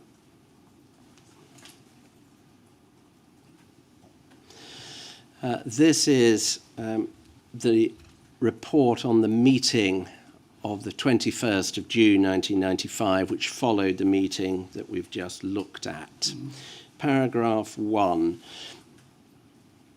This report deals with the meeting held at Wood Green Civic Centre at 19:30 hours on Wednesday, the 21st of June 95, to protest against the verdict in the Joy Gardner trial. The meeting was extremely well attended, with the majority of those present being from the black community. The venue was too small to accommodate all those wishing to enter, so a public address system was used to relay the debate outside to those who were unable to gain access. The majority of those present were aged 30 plus, and many were representative of the black middle classes. The meeting was carried out in an orderly manner throughout. It finished 22:45 hours, and there was no disorder. Could you explain to us the significance of the demographic there that you have recorded? 30 plus, middle class, majority black middle classes. In that sense, less likely to, well, more to lose and less likely to take matters into their own hands. Can we go to paragraph 2, please?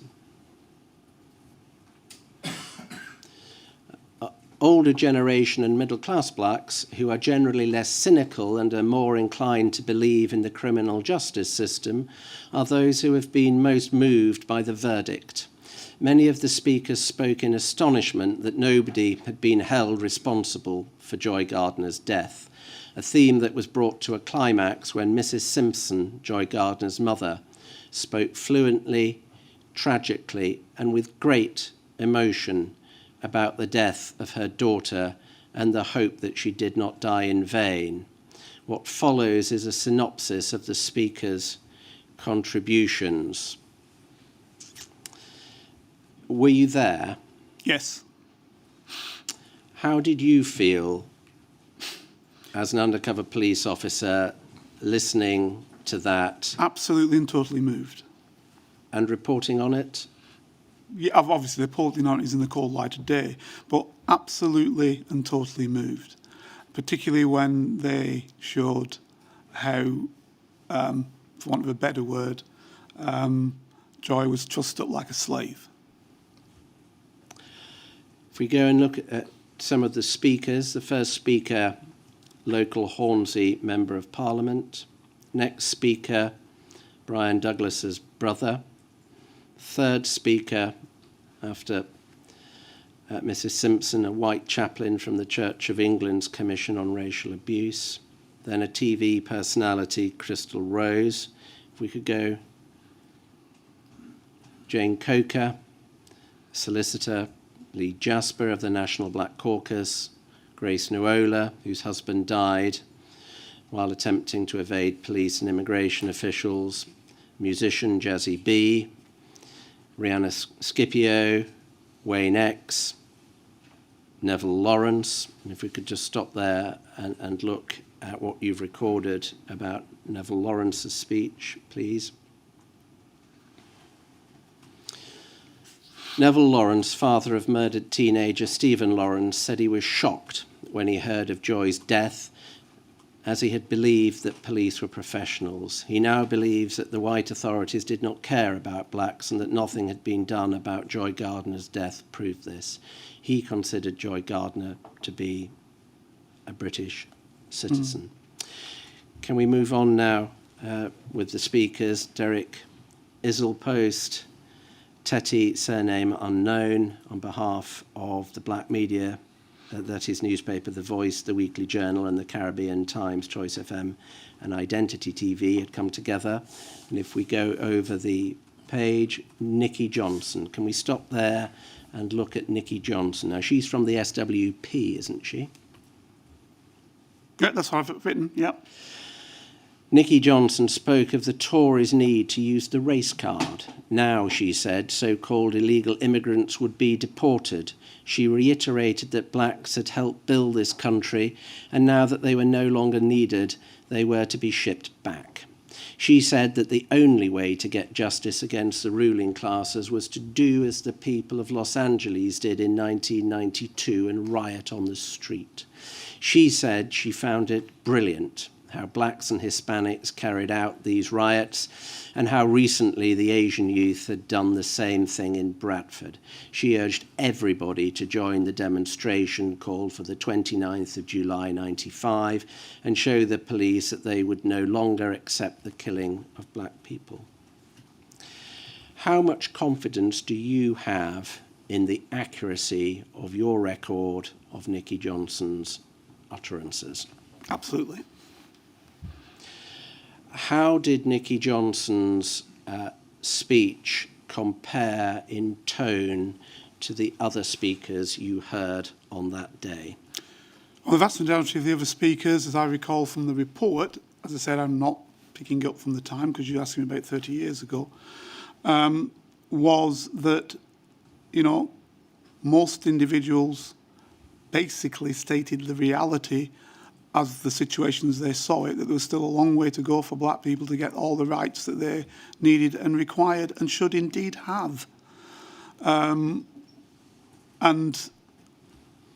what we didn't get from most of those other speakers, in fact, not any, not even Lee Jasper, I recall, although we haven't read it out, was that one should be taking to the streets and burning things down. And, you know, when you mention Los Angeles, you have to look at the death toll involved in Los Angeles and the cost of Los Angeles, both of which were very high. What there was, though, was a great deal of criticism of the police. Absolutely, and quite rightly. You get no defence from me on that.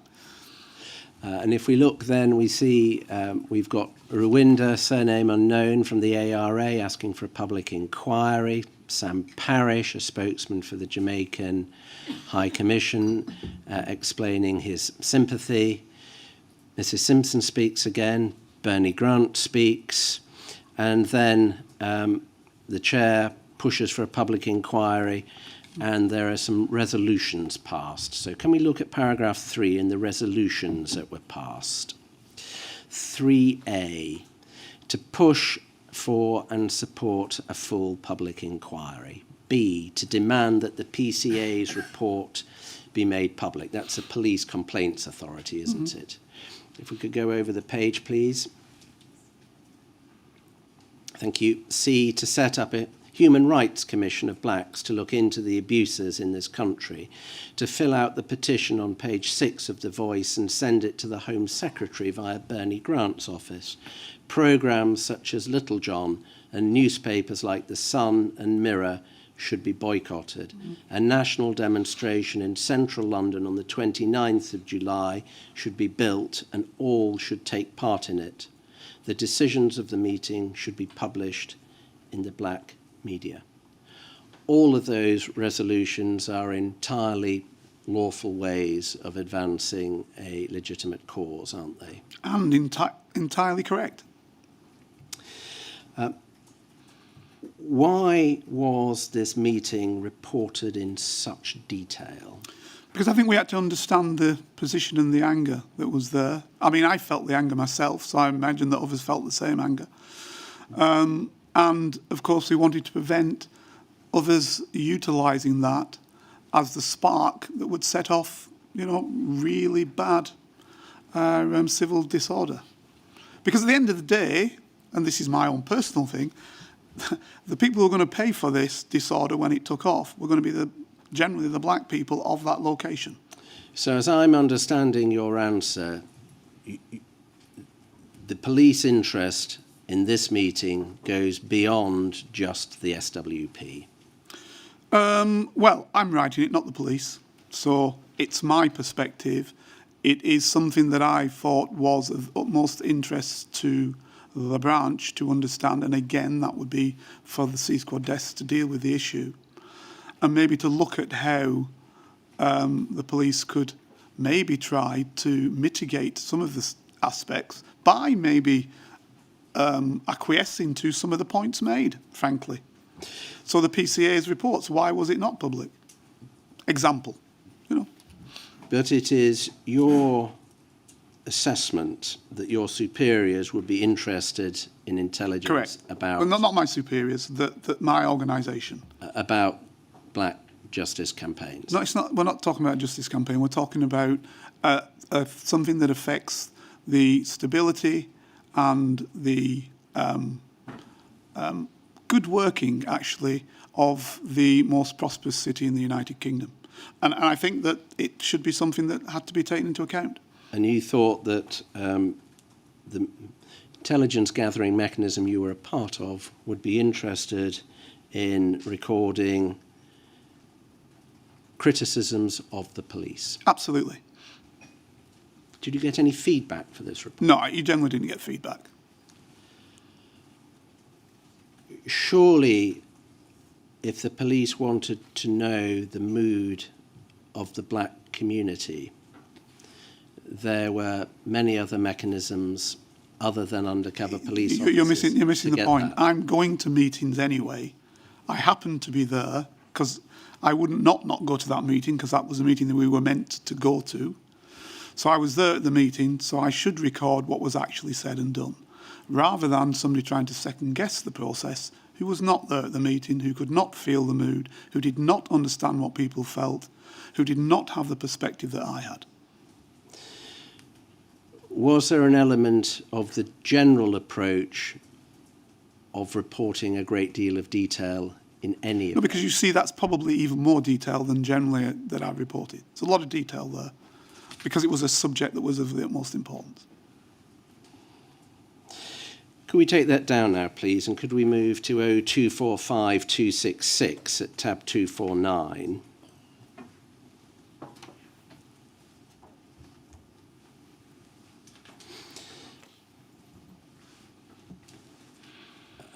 A demonstration is being arranged. I've skipped a couple of reports about the preparations for it.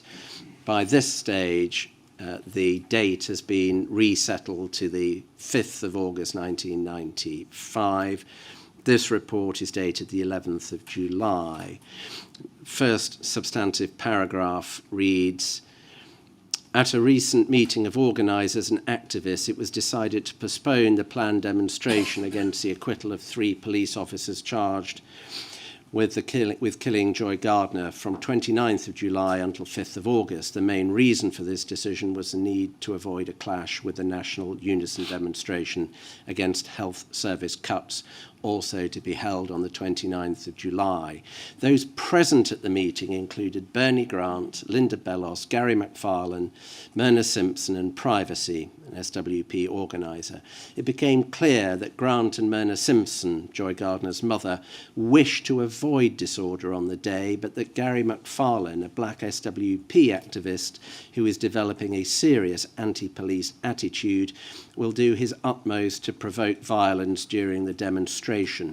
McFarlane and his SWP comrades suggested to the meeting that the demonstration should be held in Tottenham, where disorder would be more likely, but this was overruled by Grant. The demonstration will be built by the SWP in the coming weeks, particularly during the party's Marxism Week. A meeting is to be held on Thursday, the 13th of July at Marxism, entitled No Justice, No Peace. It is probable that the SWP will make the Joy Gardner demonstration a national call-out for its members." Source comment. The pronouncement by Sir Paul Condon that most muggers are black has deeply angered large sections of the black community, both political and non-political. The demonstration on the 5th of August will now be built on those pronouncements, making it as much an anti-police demonstration as a protest against the outcome of the Joy Gardner case. Do you stand by the accuracy of this report? From my I'm recollecting it from what I've written. So from what's written there, yes. And it's clear, isn't it, that Myrna Simpson and Bernie Grant don't want any disorder. Absolutely. But on your understanding of events, Mr. McFarlane is essentially stirring. This was always the danger of the SWP. And that the pronouncements of your then commissioner were certainly not helping matters. And I'm happy to say it, as you can see. If we could take that down and go to the next document, which is 13th of July, 245301. This is the meeting held during the course of the Marxism 95 event.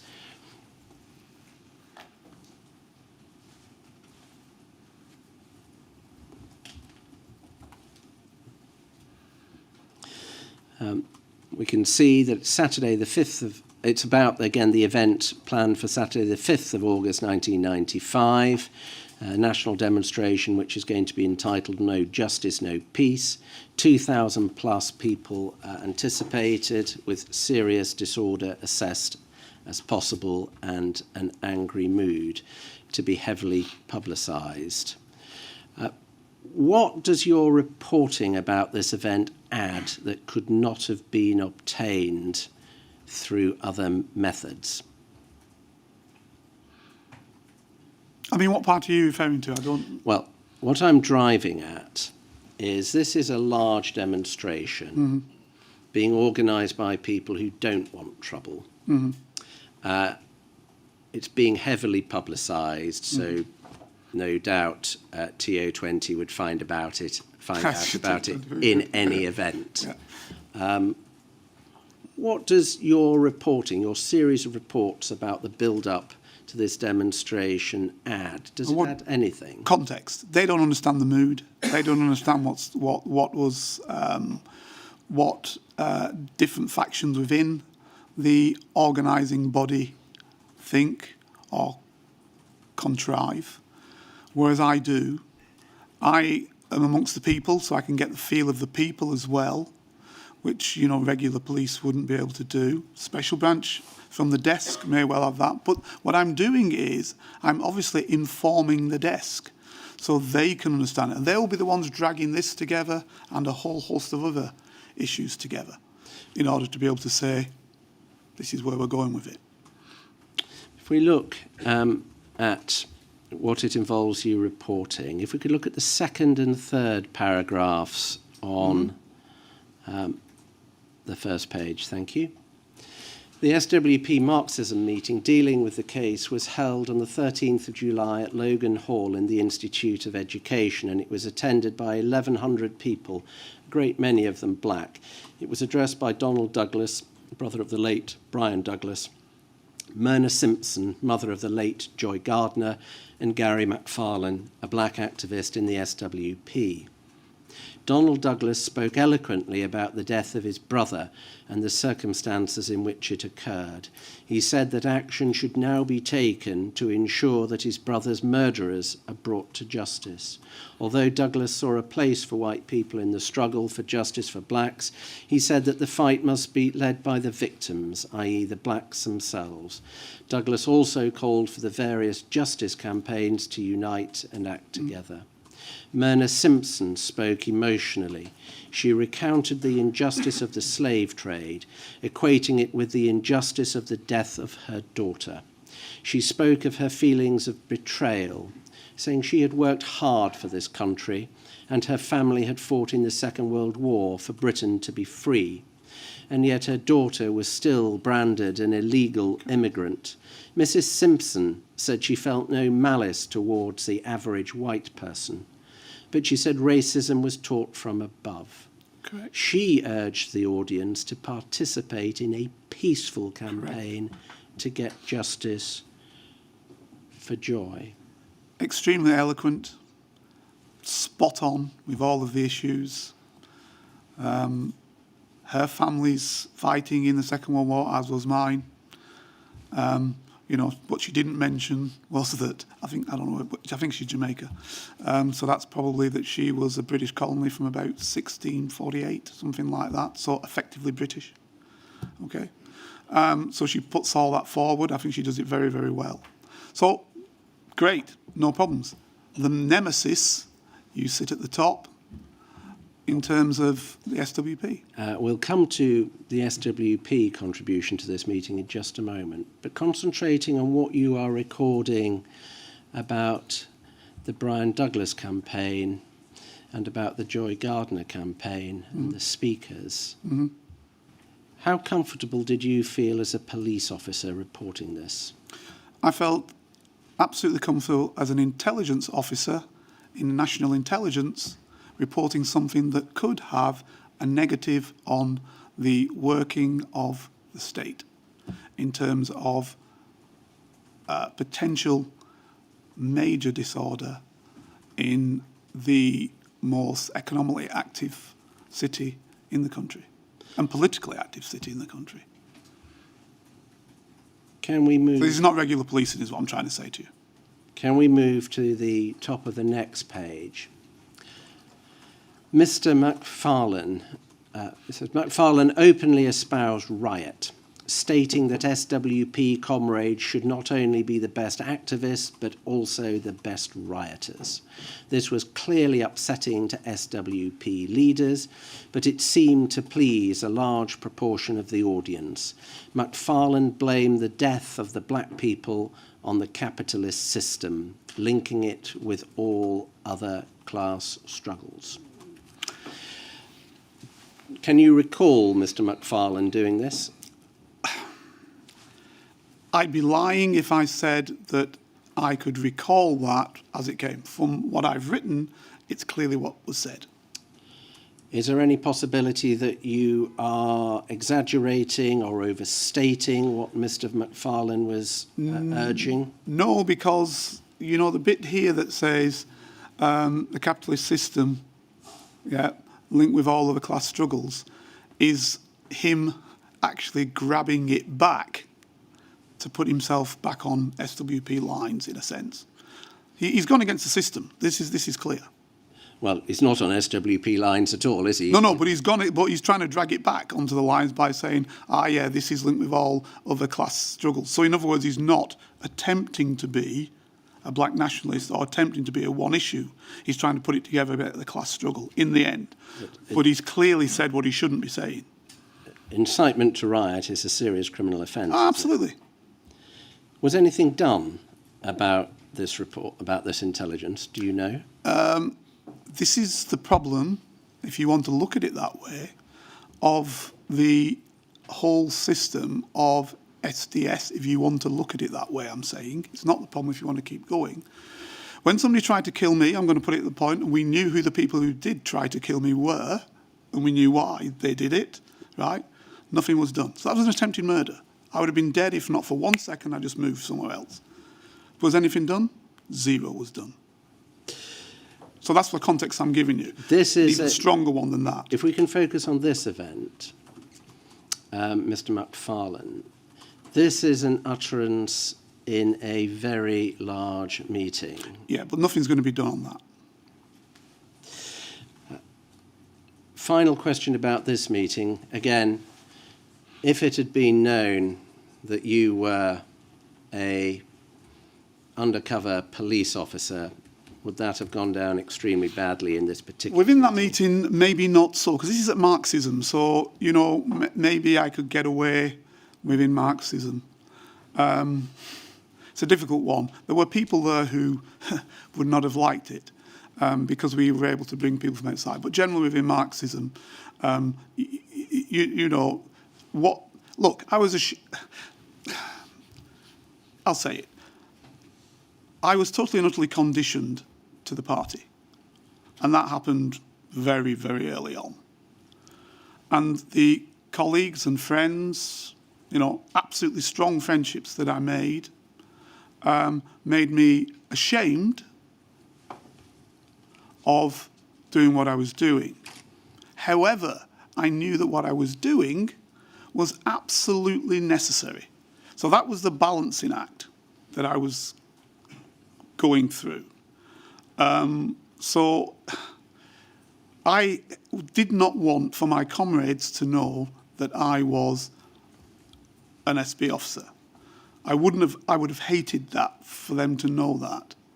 And I'm not so sure if some of them would have known that, particularly 2 or 3 I can think about. If I was in a vehicle with them and they found out, the anger would have been such, because, for them I was a great friend and colleague, and more importantly, comrade.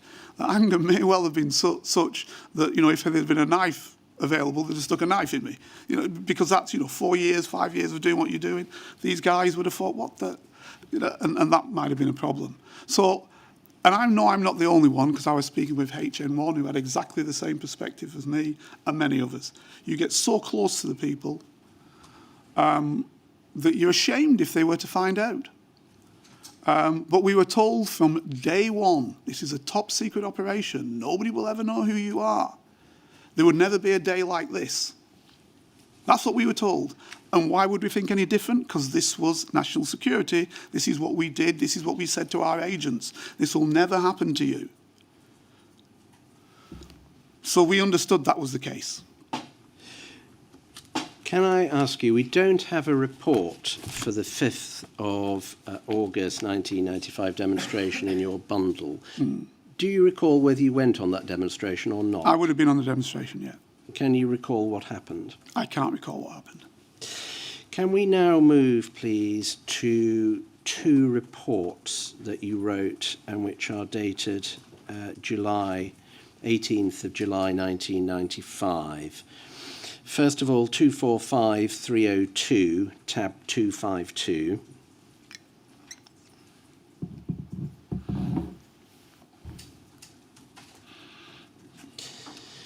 This report is about the position of the SWP on riot and public order. You have written, the position of the Socialist Workers' Party on riot and public disorder is complex, and it often depends on individual circumstances such as the timing and the section of the community involved.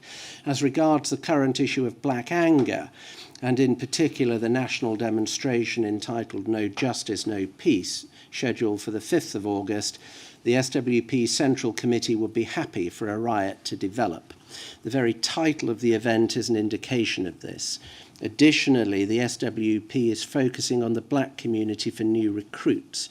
Since most black political groups are about the economic and nationalist development of the black community, the SWP needs to demonstrate its militant attitude and to put across its point that capitalism is to blame for all ills suffered by black people. Often black groups such as the Nation of Islam coexist comfortably with the state, attempting to cut crime, poverty and indiscipline within the community in exchange for economic gain and a commitment by the authorities not to interfere with their members. This is total anathema to the SWP. The SWP needs friction, and rioting leads to more repressive policing, which in turn leads to greater opportunity for the revolutionary movement to grow.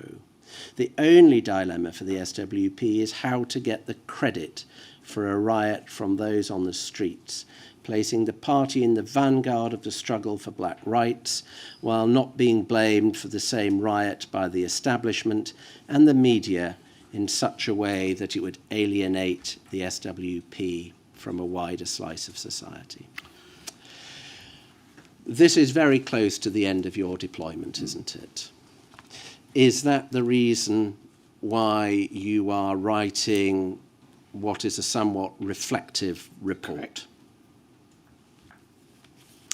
And does this report accurately summarise your views at the time of the SWP on riot and public disorder? Correct. Are those still your views? Absolutely still my views. Could we go over the page, please? And we see a second report. To the next tab I meant. Could we have 245303, please? Sorry.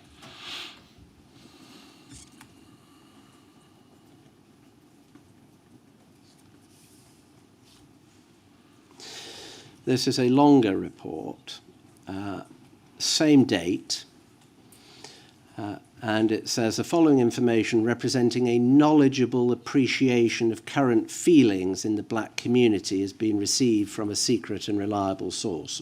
You wrote this, didn't you?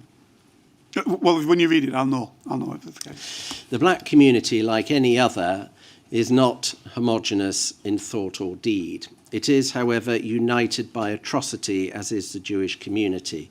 The world recognises that the Jews suffered horribly at the hands of Nazi Germany during several years of the Holocaust, but at the same time little thought is given to the 400-year diaspora of Africans or to the black Holocaust of slavery committed by most European states and their colonial offshoots. This discrepancy is the cause of much animosity between the blacks and the Jews. Most black people are familiar with the horrors of the slave trade. They do not share the benign image of black workers singing in the fields of a southern plantation, but they see the atrocity and the horror and the anger. That slavery is still a current issue is demonstrated by a recent article in the West Indian newspaper The Voice. A journalist wrote of his personal intention to commemorate the millions of Africans, estimated to be between 15 and 60 million, who died during the Middle Passage to slavery. The journalist intends to hold a simple ceremony at Dover on the 1st of August. The lack of acknowledgement or atonement for slavery sits like a festering wound on the relationship between blacks and the rest of society. If we could have the next paragraph, please.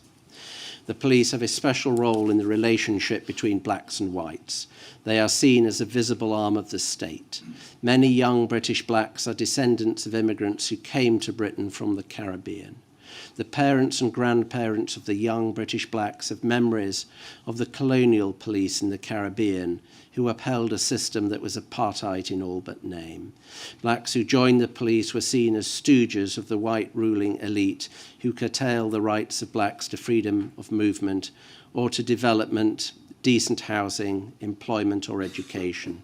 When blacks migrated to Britain, it was unfortunate that many were treated with suspicion, disrespect and hostility by the British police.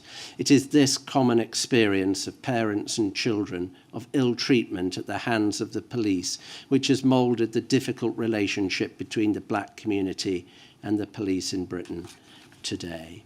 When Joy Gardner died in circumstances reminiscent of the slave trade and the police officers accused of her manslaughter were acquitted, there was a massive symbolic impact on the whole black community. That Joy Gardner died while being subjected to restraining implements such as body belts, leg irons, and gagging tapes, which, it was announced, were authorised only for use on illegal immigrants, did nothing to soften the blow. When it was alleged that such restraints had been used only on black people, it further increased the feeling that institutionalised racism is rife. Go over the page, please.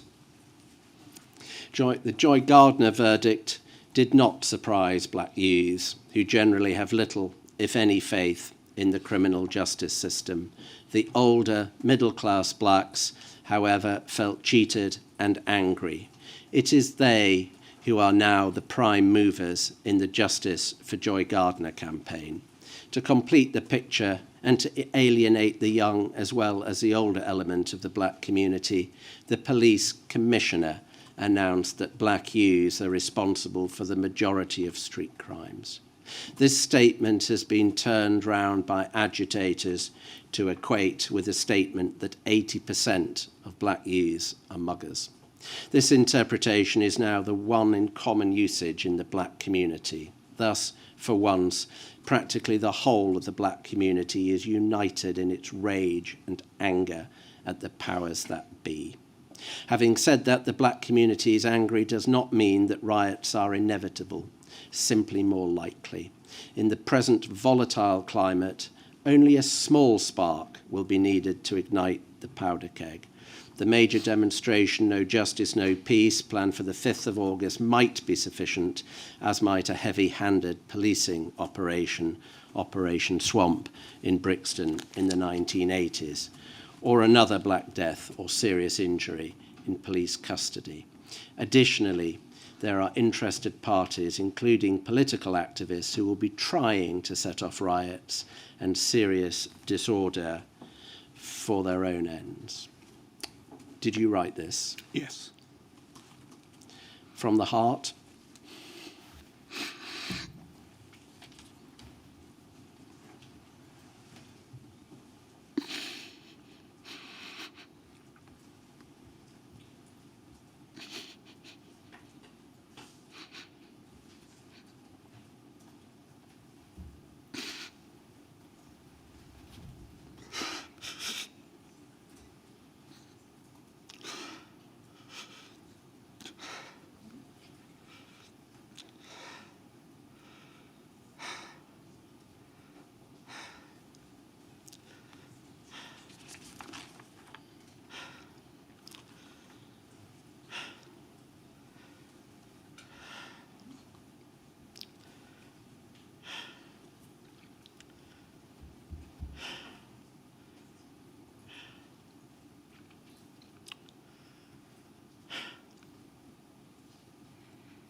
Yes. Did you write this of your own volition? Yes. Did you receive any feedback? No.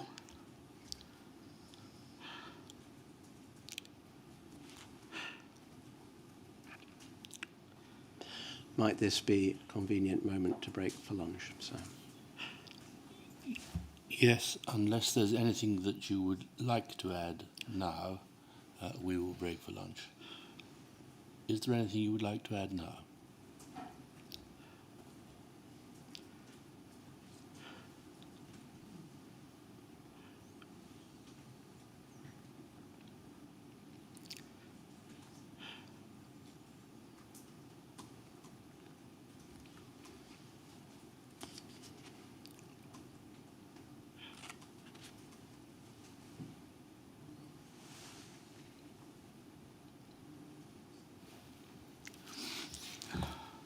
No.